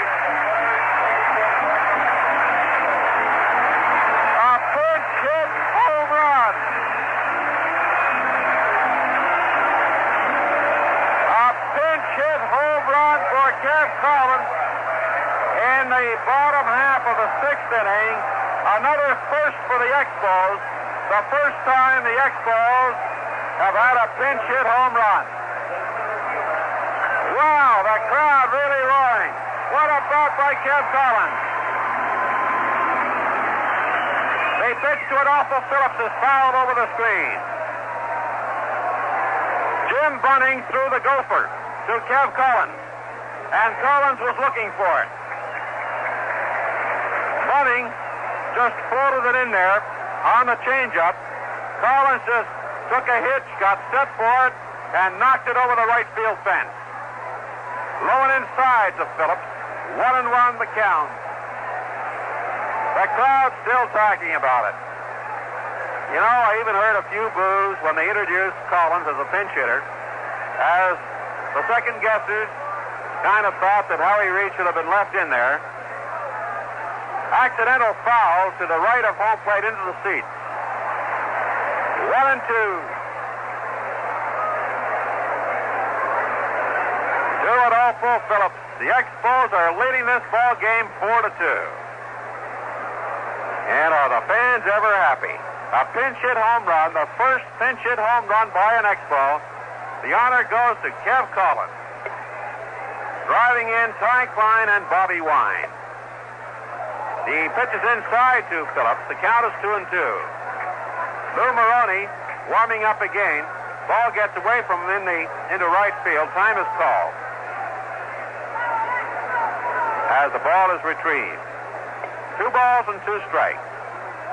On Adolfo Phillips, Expos are leading the Pirates 4-2, bottom half of the 6th inning. And I guess Yogi and Rube Walker and Joe Pignatano and Gil Hodges. And Gil Hodges, too. And all the other Mets here, former teammates. This one's hit on the ground to Hebner. Ritchie has it. The throw is to first, and Phillips is out of there. So are the Expos. But the crowd is happy. The Expos, 3 runs on 2 hits. No Pirate errors and nobody left on. After 6 complete innings of play, it's 4-2 for the Expos. Pete Rose hit a home run for the Cincinnati Reds in the bottom of the 5th, his 10th of the year. There's nobody on. It's Atlanta 6, Cincinnati 2, and the Reds batting now in the 6th inning. Cardinals scored 2 more in the 2nd inning. It's 4-0. Cardinals leading Philadelphia at St. Louis in the 3rd. This afternoon, San Francisco beat Los Angeles 14-3. Let's look at the American League now. Washington has come up with 2 runs in the 8th. It's the Tigers 4, the Senators 3. The Senators batting in the bottom of the 9th in Washington, D.C. Cleveland leading Baltimore 2-0 after 6.5. And Minnesota scored 6 runs in the 1st inning. They lead Chicago 6-1 as they go to the 2nd. Don Pavletich hit a home run in the 1st for Chicago to put them on the scoreboard, and then the Twins came up with 6 runs in the 1st inning. Here are the totals after 6 complete innings of play. Expos, 4 runs, 8 hits, and no errors. Pirates, 2 runs on 7 hits and 1 error. So the Expos are in front 4-2. And I'll turn the mic over to Dave Van Horn. Okay, Russ, thank you very much. Great job pinch hitting there.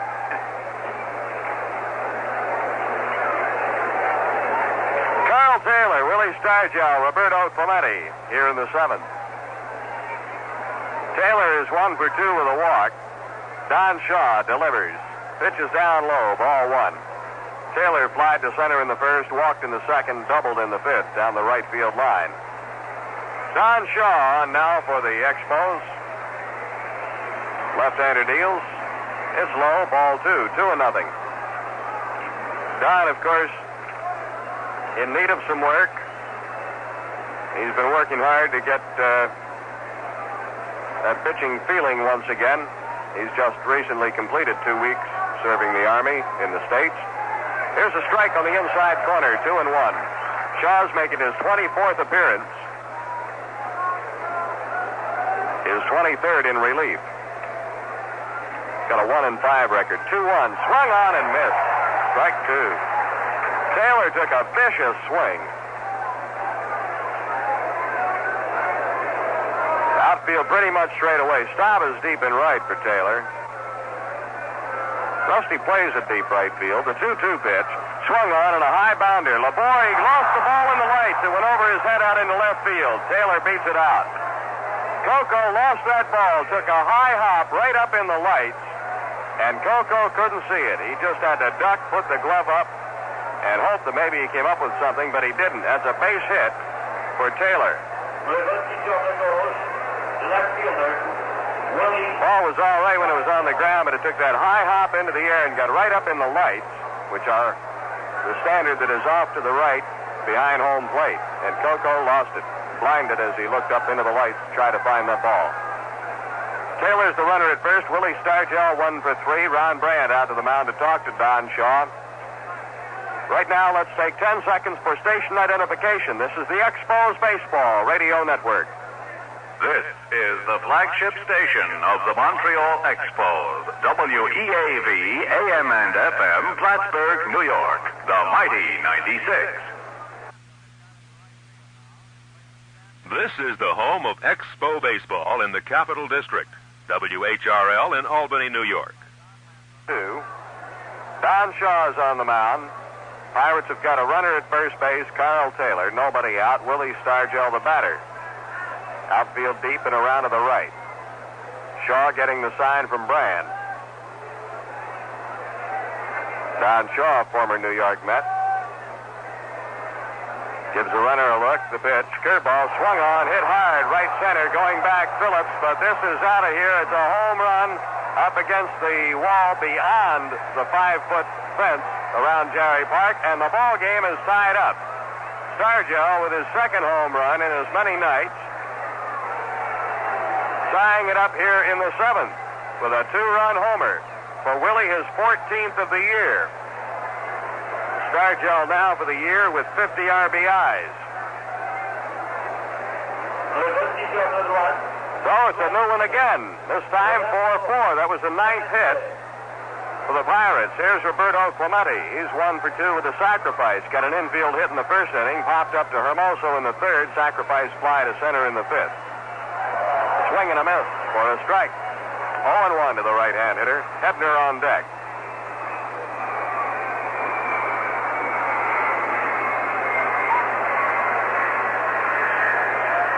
Shaw ready.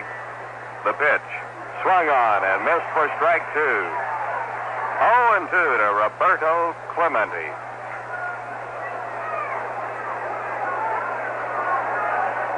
Pirates scored a run in the 2nd, got 1 more in the 5th.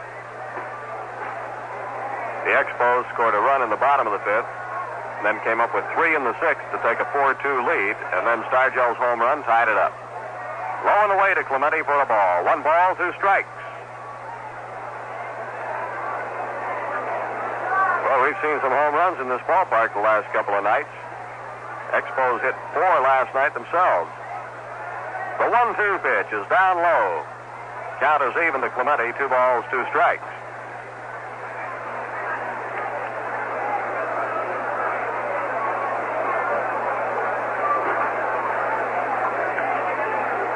Don winds up. The 2-2. Low for ball 3. 3-2 to Clemente.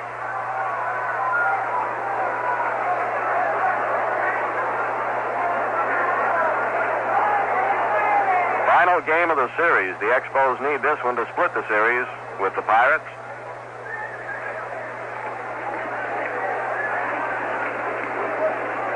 There's nobody out. The 3-2 pitch. Swung on and foul tipped at the plate. Howie Reed went 6 innings. Gave up 2 runs, 7 hits. Struck out 2, walked 4. Runs are earned.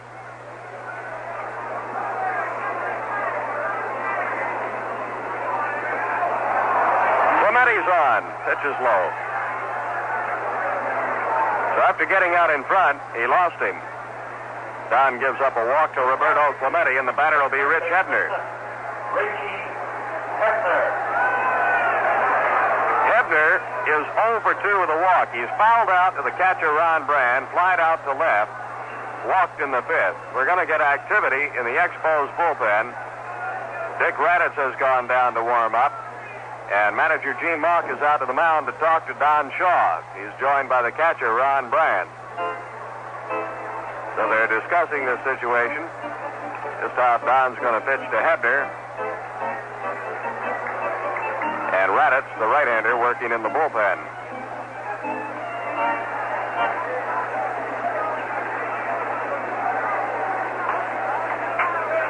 Hebner came into this game with a .312 batting average.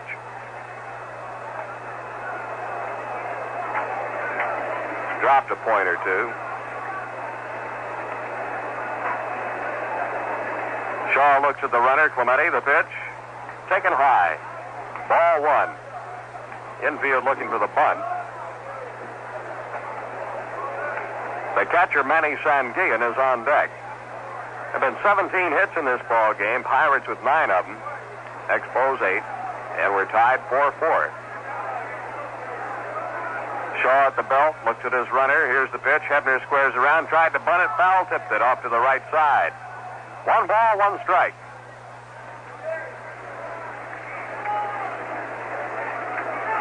The Expos and the Pirates for the year have played 13 games. The Expos have won 3 of them. So this club has been tough against us. As a matter of fact, the Pirates hold more wins over the Expos than any other club. The 1-1. Low and outside. Ball 2. 2-1. Of course, I should point out that we've played them now 1 more series than we've played the other clubs. 2-1, the count on Hebner.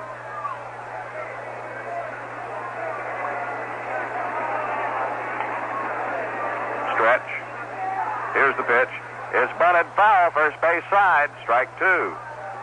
2-2 now to Hebner. Well, what'll the Pirates have him doing now with 2 strikes on him? We'll see if he bunts again or swings away. There's nobody out.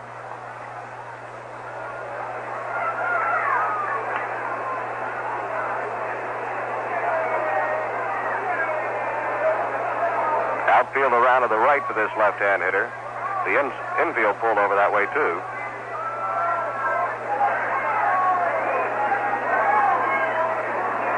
We're set now for the 2-2 pitch. As Shaw gives Clemente a look, here it comes. It's low and outside. Ball 3, 3-2 to Hebner. So again, Hebner checks the third base coach, Alex Gramus.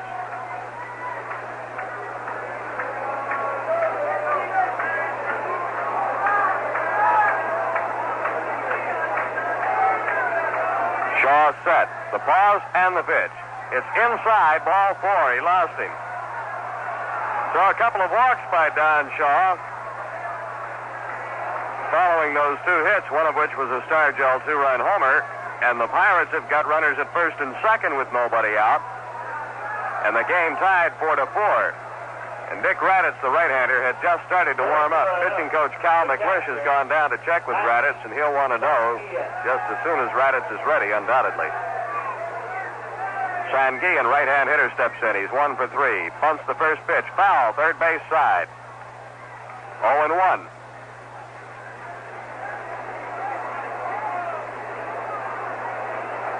Well, we got a sticky situation here in the 7th.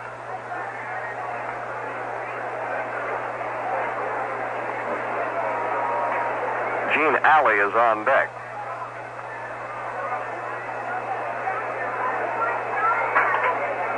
Don looks at his lead runner, Clemente at second. Now the 0-1. It's bunted by Sanguillen. Again foul, third base side.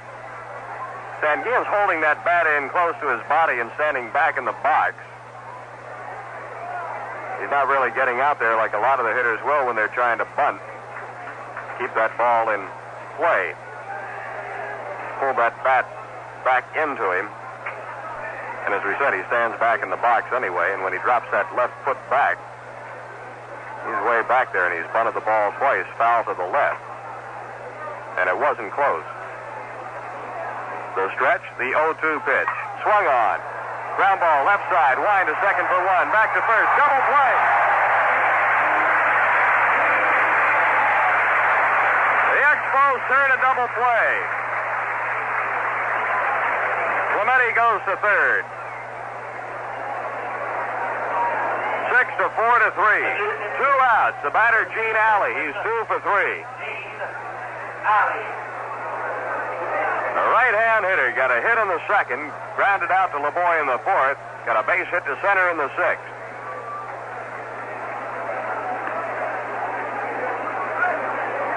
Shaw delivers. Swing and a miss, strike 1. Don Shaw trying to get Alley now as the Pirates have the go-ahead run at third with 2 outs here in the 7th. Lou Moroney, a left-hander, warming up in the Pirates bullpen. He's been up before. Here's the 0-1 to Alley, way outside. 1 ball, 1 strike.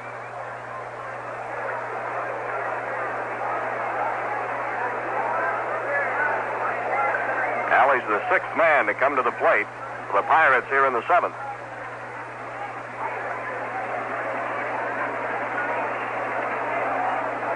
The pitch to Alley, low and away, ball 2, 2-1. The Pirates have had runners on in every inning except the third and fourth, when Howie Reed, the Expos starter, retired the side in order.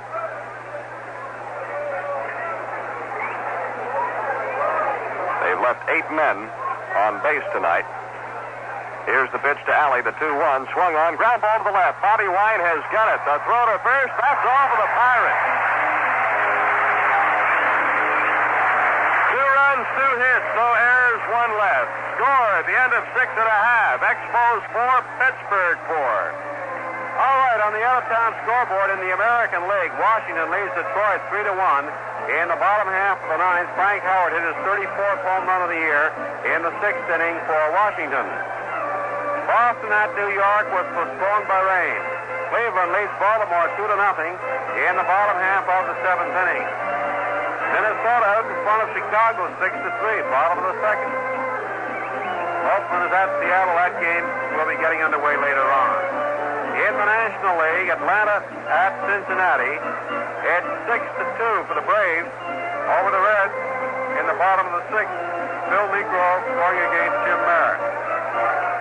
St. Louis, 2 runs in the first, 2 more in the second.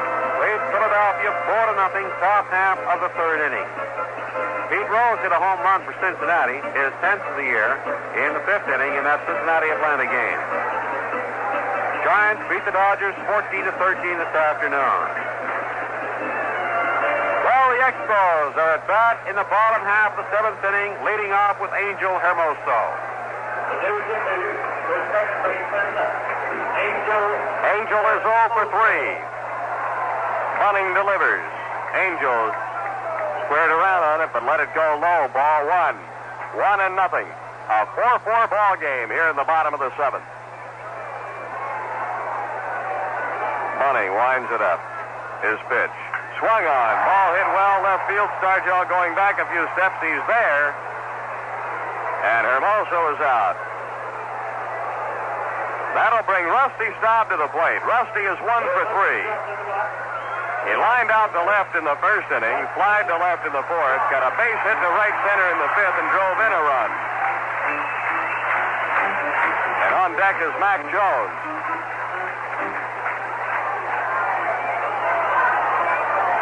Bunning in big trouble in the 6th. Kevin Collins hit a pinch hit 3-run homer off him to put the Expos out in front.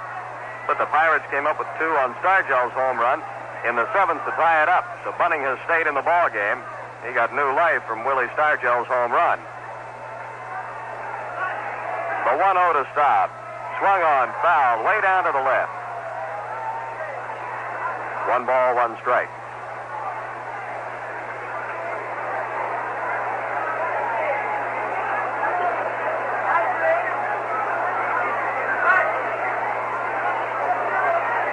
After the 1st inning, which Bunning logged a 3-up, 3-down inning, next pitch to Staub, a called strike, 1-2 to Rusty. The Expos had runners in every inning, but couldn't score on Bunning till the 5th when they got 1 run on 2 hits. And then the 6th.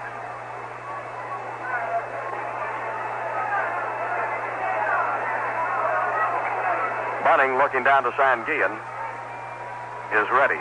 Here's the 1-2 to Rusty. Swung on, ball hit high, left field. Stargell drifting back.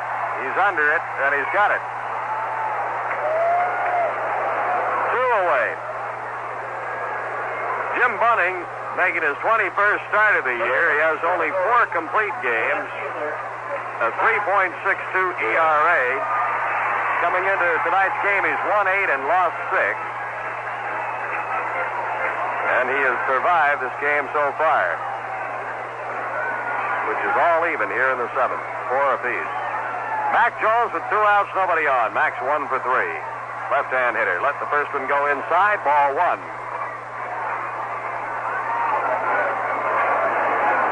Well, this Sanguillen is something to watch behind the plate. He sits right down on the ground when waiting for that pitch. Kicks 1 leg out from under him. Gets it out. Here's the pitch. high pop-up, right side. Taylor coming over, but he hasn't got a play. Back about 4 or 5 rows, box seats. 1-1 to Mac.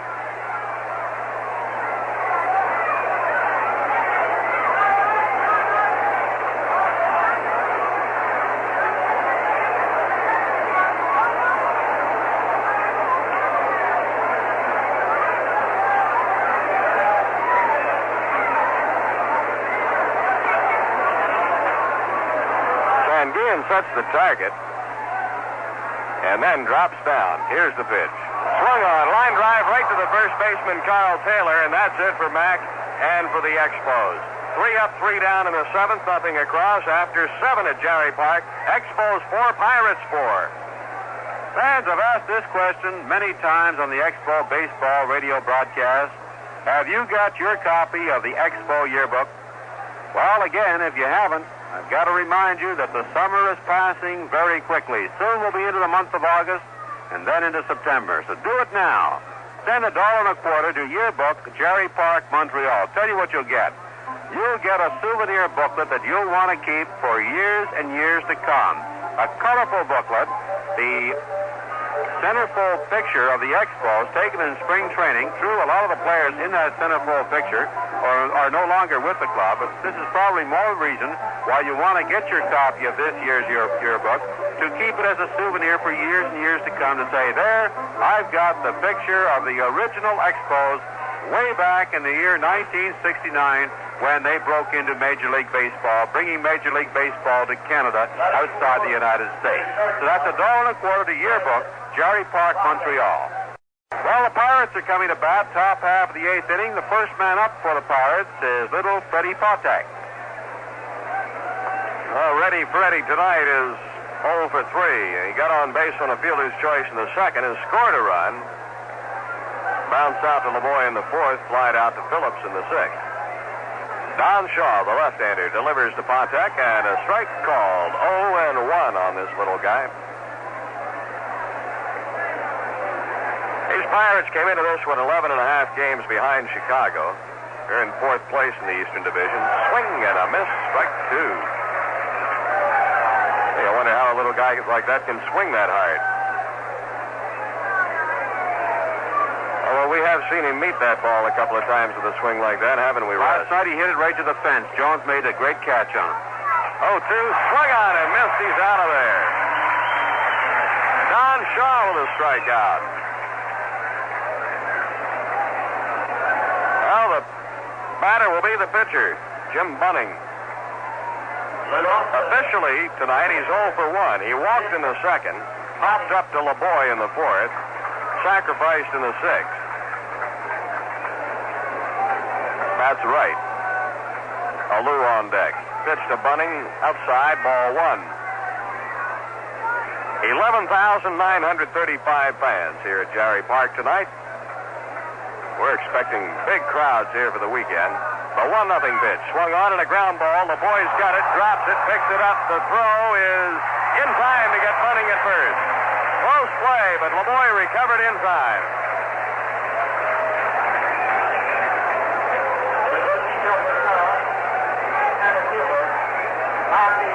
Well, here is Matty Alou. The 5th time he's walked into the batter's box tonight. He grounded out in the 1st inning, walked in the 2nd, got a base hit in the 5th, and lined one back to Howie Reed in the 6th. 1 for 3 officially. Lake's leading hitter. Takes one low, ball 1.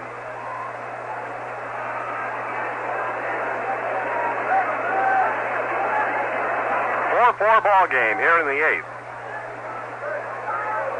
Shaw deals inside. Ball 2 to Alou.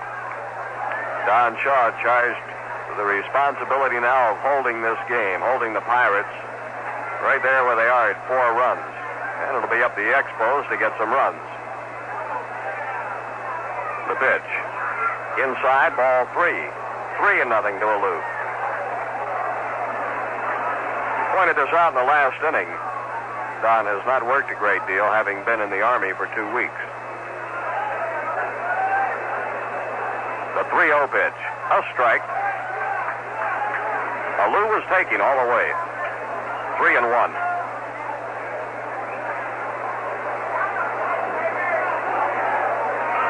Here's Don's pitch. Strike 2 called. A full count now to Matty Alou with 2 outs, nobody on base.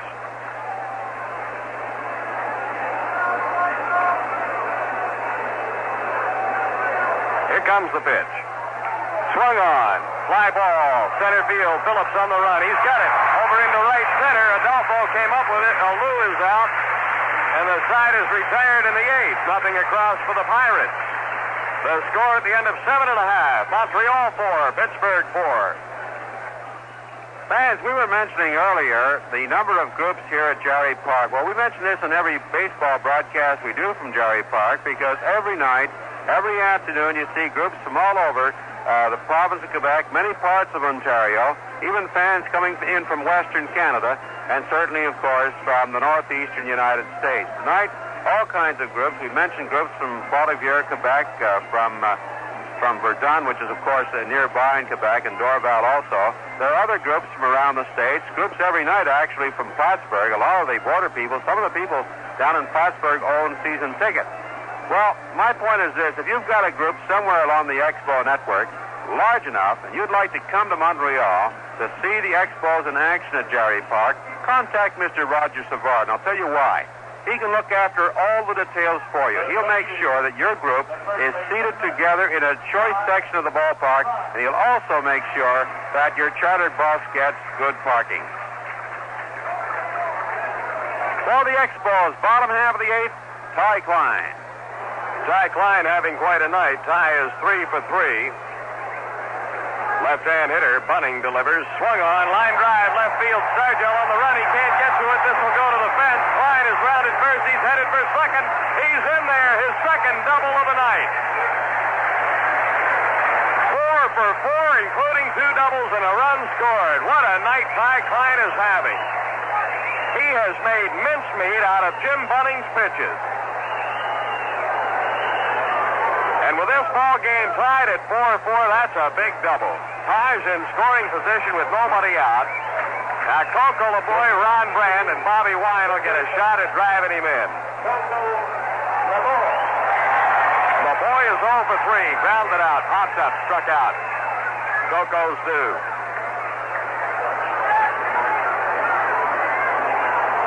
Here's Bunning's pitch. Swung on. Out into right field, line drive. It's in there. It goes to the fence. Ty can do the backstroke and score. Here he comes across the plate. LeBoy's got a double.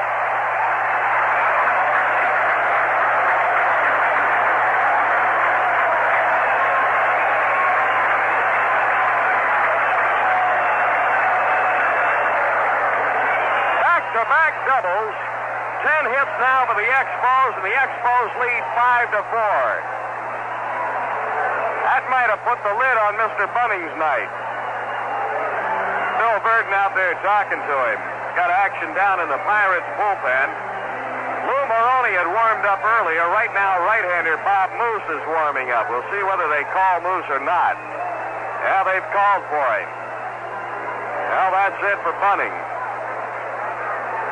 He went 7 innings, has faced 2 men here in the 8th. He gave up 5 runs, 10 hits, struck out 3, walked 2. All the runs are earned.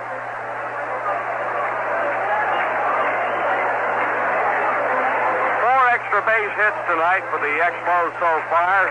Collins pinch hit home run, that hurt Bunning. Cline's got 2 doubles. LeBoy's got a double, his first hit of the night. And Bunning will go to the showers. Dave, I got a letter from one of our listeners on the Expo Network, Mr. and Mrs. W.C. Ewing from Sherbrooke, Quebec. They say that they're enjoying the baseball broadcast tremendously, but they put in here, we wish that you would find a better nickname than the Monster for pitcher Dick Radditt. According to Webster's Dictionary, monster is any huge animal or thing, anything monstrous, especially a person of unnatural ugliness, wickedness, or cruelty.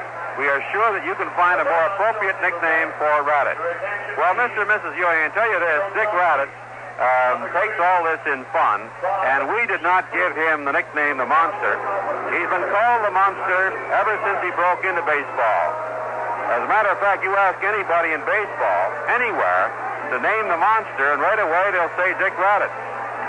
And the reason for this, of course, he is built like a monster. In the official baseball guide, published by the Sporting News, the Baseball Register, they have it right here, Richard Raymond Raditz, and in brackets, the monster. And also in brackets, from his size. And that's why they call Dick Raditz the monster, and he doesn't mind it at all, Mr. and Mrs. Ewing. We do thank you for your letter. We enjoy hearing from all our listeners along the Expo Network. I'll tell you, when Dick Raditz was winning 15, 16 games a year for the Boston Red Sox in 63 and 64, he loved that name. But we thank you very much for the letter. And we appreciate your concern. Reference to Dick as the monster, and I know that Dick appreciates it. Thank you for writing. Here's Ron Brand. Ronnie is 0 for 3. Struck out in the second, flied out to right in the fourth, grounded out in the sixth. The boys in scoring position at second. He drove in Ty Cline. Put the Expos out in front 5-4 here in the bottom of the eighth. The stretch, the pitch to Brand. Swung on, fouled, looked out over to the box seats and just behind the Pirates dugout. They've called for some help down there. That ball went over there quickly, and it's all you can do to get out of the way, but we hope whoever got hurt did not get hurt seriously. I mean, that ball was off that bat quickly, and over there just grazed the top of the Pirates dugout and into about the second row of the box seats. They're helping a gentleman out. He's going out under his own power, so he seems to be all right there. Next pitch to Ron Brand is low for a ball. 1 ball, 1 strike. Bob Moose, the Pirates pitcher, is making his 25th appearance of the year. He's 6-2 on the season with a 4.49 ERA. Right-hander Bob Moose. Ron Brand up there, Bobby Wine on deck. Nobody out. Here's the pitch, the 1-1. Bunted, popped up. First baseman Taylor collides with the pitcher Moose, and neither one of them get the ball. Foul ball for a strike. Boy, Moose did a flip when he collided with Carl Taylor, but Bob Moose is okay. Moose was charging off the mound. Taylor down from first base. The ball was popped up in foul territory, just a short pop-up. They both came hard for the ball and collided, and it hit right at Taylor's feet. I don't believe either one got a glove on the ball. By the way, fans may be wondering on that play that Ty Cline made earlier. While we have just a moment, Ty was at first base, and on a throw from center field to first base, it was overthrown. That's the ball that Ron Brand made a great stop on. Cline threw his glove into the air as he went leaping for the ball. Whether he did it intentionally or not, Pirates thought maybe the runner should have been given 2 bases. But if you throw your glove at the ball, it has to hit the ball. It's illegal to throw any part of your equipment or a glove at a ball, but you have to hit the ball for it to be illegal. All right, here's the 1-2 to Ron Brand. Swing and a miss, strike 3. He got him. Ronnie goes down swinging. That's a strikeout for Bob Moose. And the batter will be Bobby Wine. Bobby is 1 for 2 with a walk, and he scored 2 runs.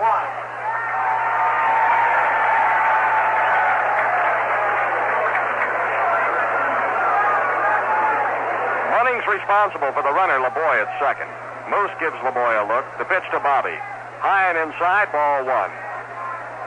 Left-hander Joe Gibbon is working in the Pirates bullpen down the right field line. Right-hander Dick Raditz working in the Expos bullpen down the left field line. 1 out. The pitch. Wine checked his swing. It's down low. Ball 2. 2-0 to Bobby. On deck is the pitcher, Don Shaw. Let's take a moment to look to the ninth and see who the Pirates send to the plate. Carl Taylor, Willie Stargell, and Roberto Clemente. Oh, I got the shivers already. Here's the 2-0. High and inside. Ball 3. 3-0. That lineup's enough to scare Batman.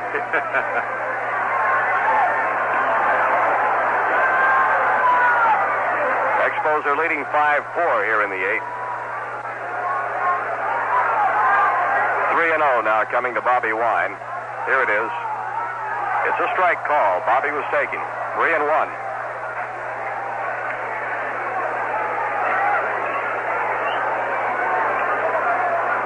We've got a station break coming up down the line, so stand by, gentlemen. Here's the 3-1 pitch to Bobby. Swung on, a bounder over Moose's head. Charging, Alley has it. Throw to first, in time, going to third, LeBoy. Wine is out 4-3. Alley to Taylor. Coco moved down to third base. 2 outs. The batter will be the pitcher, Don Shaw. Will take 10 seconds for station identification. This is the Expos Baseball Radio Network. This is the home of Expo Baseball in the Capital District. WHRL in Albany, New York.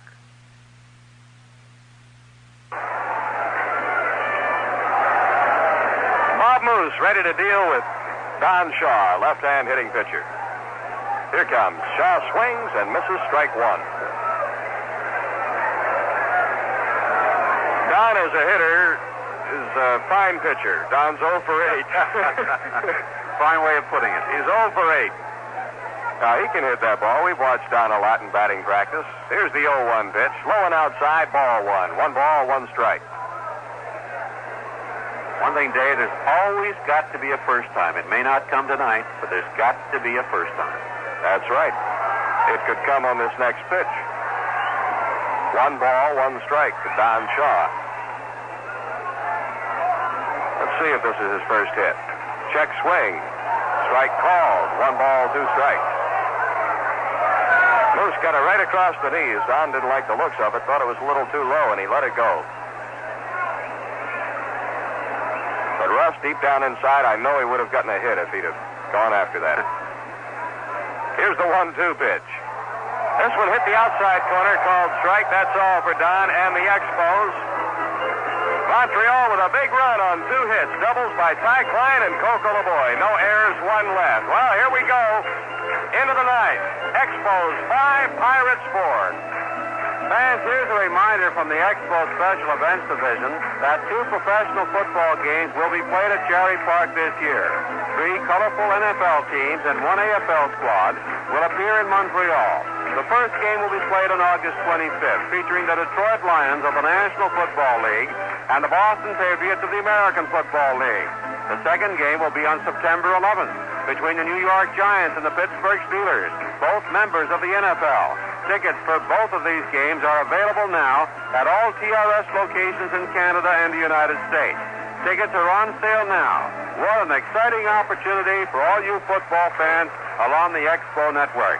Make your plans now. Get your tickets early for choice seat locations. Ticket prices are $6, $4, and $3. Be sure to see both of these preseason football games in Montreal, featuring all the color and thrills of professional football. Well, here we go into the top half of the 9th inning. The Expos are leading, the Expos are leading by 1 run. Let's see what happens with Carl Taylor leading off. Taylor's 2 for 3 with a walk, doubled and singled. Right-hand hitter. First one's low and outside, ball 1. Then Stargell, then Clemente. Expos about hit the Pirates 10-9. Here's the pitch.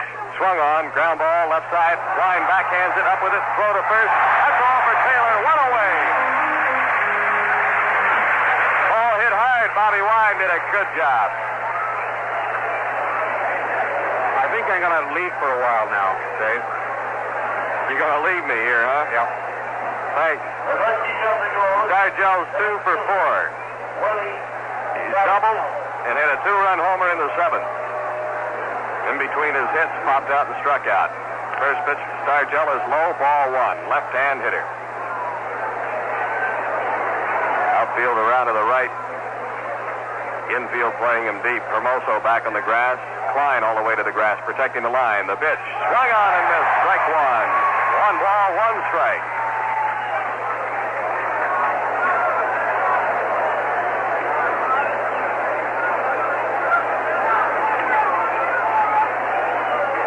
Here comes missed the outside corner. 2-1.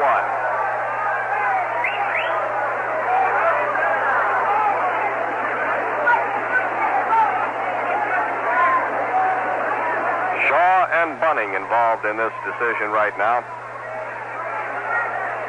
Down the left-hander with a 2-1 to Stargell. Strike 2 call. 2 balls, 2 strikes to Willie Stargell. That was a big pitch.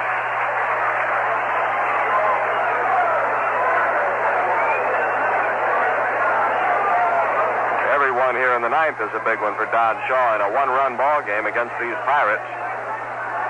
Here comes the 2-2 to Stargell. Swung on as a base hit out into center field. Adolfo Phillips coming up with the ball.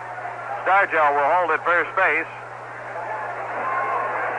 That's the third hit given up by Don. The right fielder. So with 1 out, there is 1 on. Roberto Clemente will be the batter. He is 1 for 2 with a sacrifice and a walk.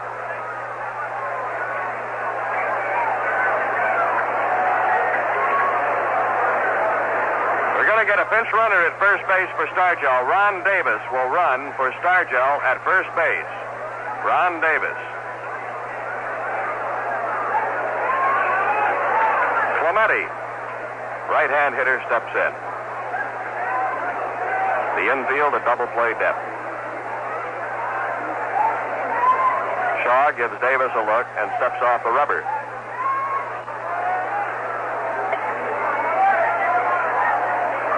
Now Don back up there and ready to go. Here it comes. Outside, ball 1, 1-0. Clemente started the night hitting .336. He's improved that by a point or two. Cline holding the runner Davis at first. The 1-0 to Clemente. Way outside, ball 2. 2-0. After Clemente, left-hand hitter Rich Hebner.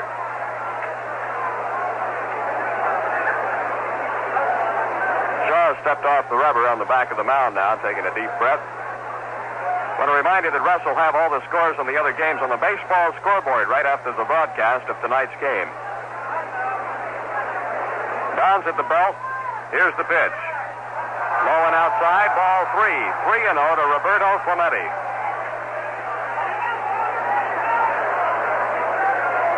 Raddatz warming up easily in the bullpen.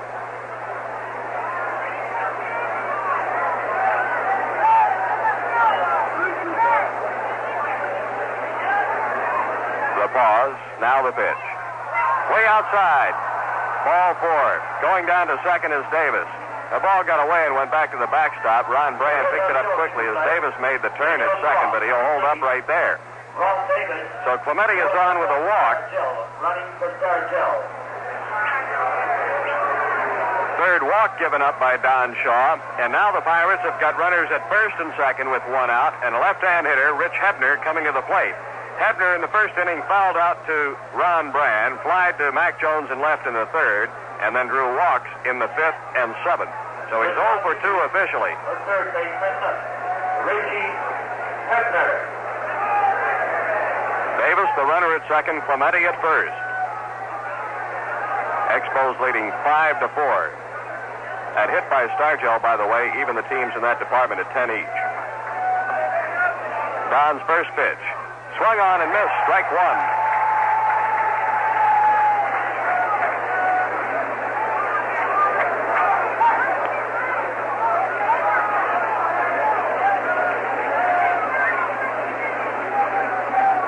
Don looking down to Brand. Now he holds at the belt. The pitch. Cut on and popped up high into the air, right side. Hermoso back on the grass. The second baseman is in. He's under it and makes the catch. 2 away.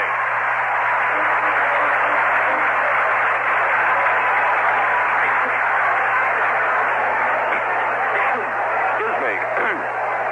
The batter will be Manny Sanguillen, a right-hand hitter. He is 1 for 4. Sanguillen got a hit to left in the second. Since then, he struck out, hit into a fielder's choice, and hit into a double play. Now the infield has moved back. Clemente is talking with the batter, Sanguillen. And now Clemente goes back to first, and Sanguillen comes back to the plate. The center fielder, Adolfo Phillips, was in, talking with Angel Hermoso. Adolfo's playing a few steps around to left center for this right-hand hitter, Manny Sanguillen. 2 away, runners at first and second. Shaw delivers. It's down low, ball 1.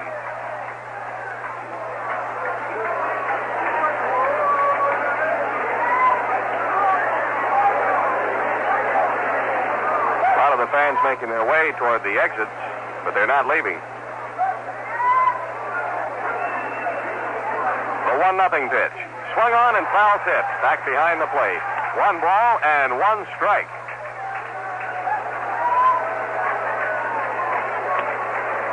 You know, Russ, I can't imagine any ball club having as many 1-run 9th innings or tied 9th innings as we've had.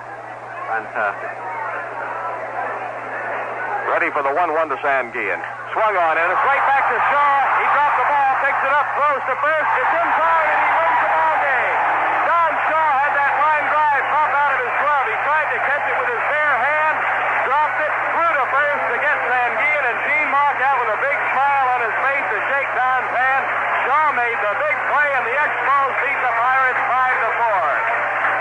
In the 9th inning, no runs, 1 hit. And 2 left on base. The final score, the Expos 5, the Pirates 4. I'll have the totals in 1 minute. Wow, what an exciting ball game here at Jerry Park tonight. A fantastic ball game from both sides, both teams showing good power, and then some excellent pitching by Don Shaw in the top half of the 9th inning, a real nervy 9th, but it came out all right for the Expos as they won the ball game by slamming the door on the Pirates in the top half of the 9th inning. We had our nervous moments here in the top of the 9th, but they died out very quickly. I shouldn't say very quickly. It was right to the very end when Sanguillen lined that shot right back to Don Shaw. He juggled it, then dropped it, picked it up, and fired to first base. And the crowd here, over 11,000 fans, went wild with joy at the final out as the Expos win it by the score of 5-4. This is the type of action you'll see at Jerry Park this year. If you haven't seen the Expos in action at Jerry Park, don't miss out on the excitement and fun. So the Expos win it with a fine relief job by Don Shaw, and Shaw making the great play to end the ball game. Here with the details, Dave Van Horn. Here's the line score on the ball game. For the Expos, 5 runs, 10 hits, no errors. They left 7. The Pirates, 4 runs, 10 hits, 1 error, 11 men left. Home runs tonight. Well, the big one was a pinch hit home run by Kevin Collins in the 6th inning, a 3-run homer for the Expos. And the big hits, the game-winning hits, Ty Cline doubled to lead off the 8th. Coco LeBoy followed him with a double to drive Ty in with the winning run. Willie Stargell had a 2-run homer for the Pittsburgh Pirates. Cline went 4 for 4 at the plate, including 2 doubles tonight, and scored 2 of the Expos' 5 runs. 5-4, Expos over the Pirates, split the series 2-2. More on the wrap-up in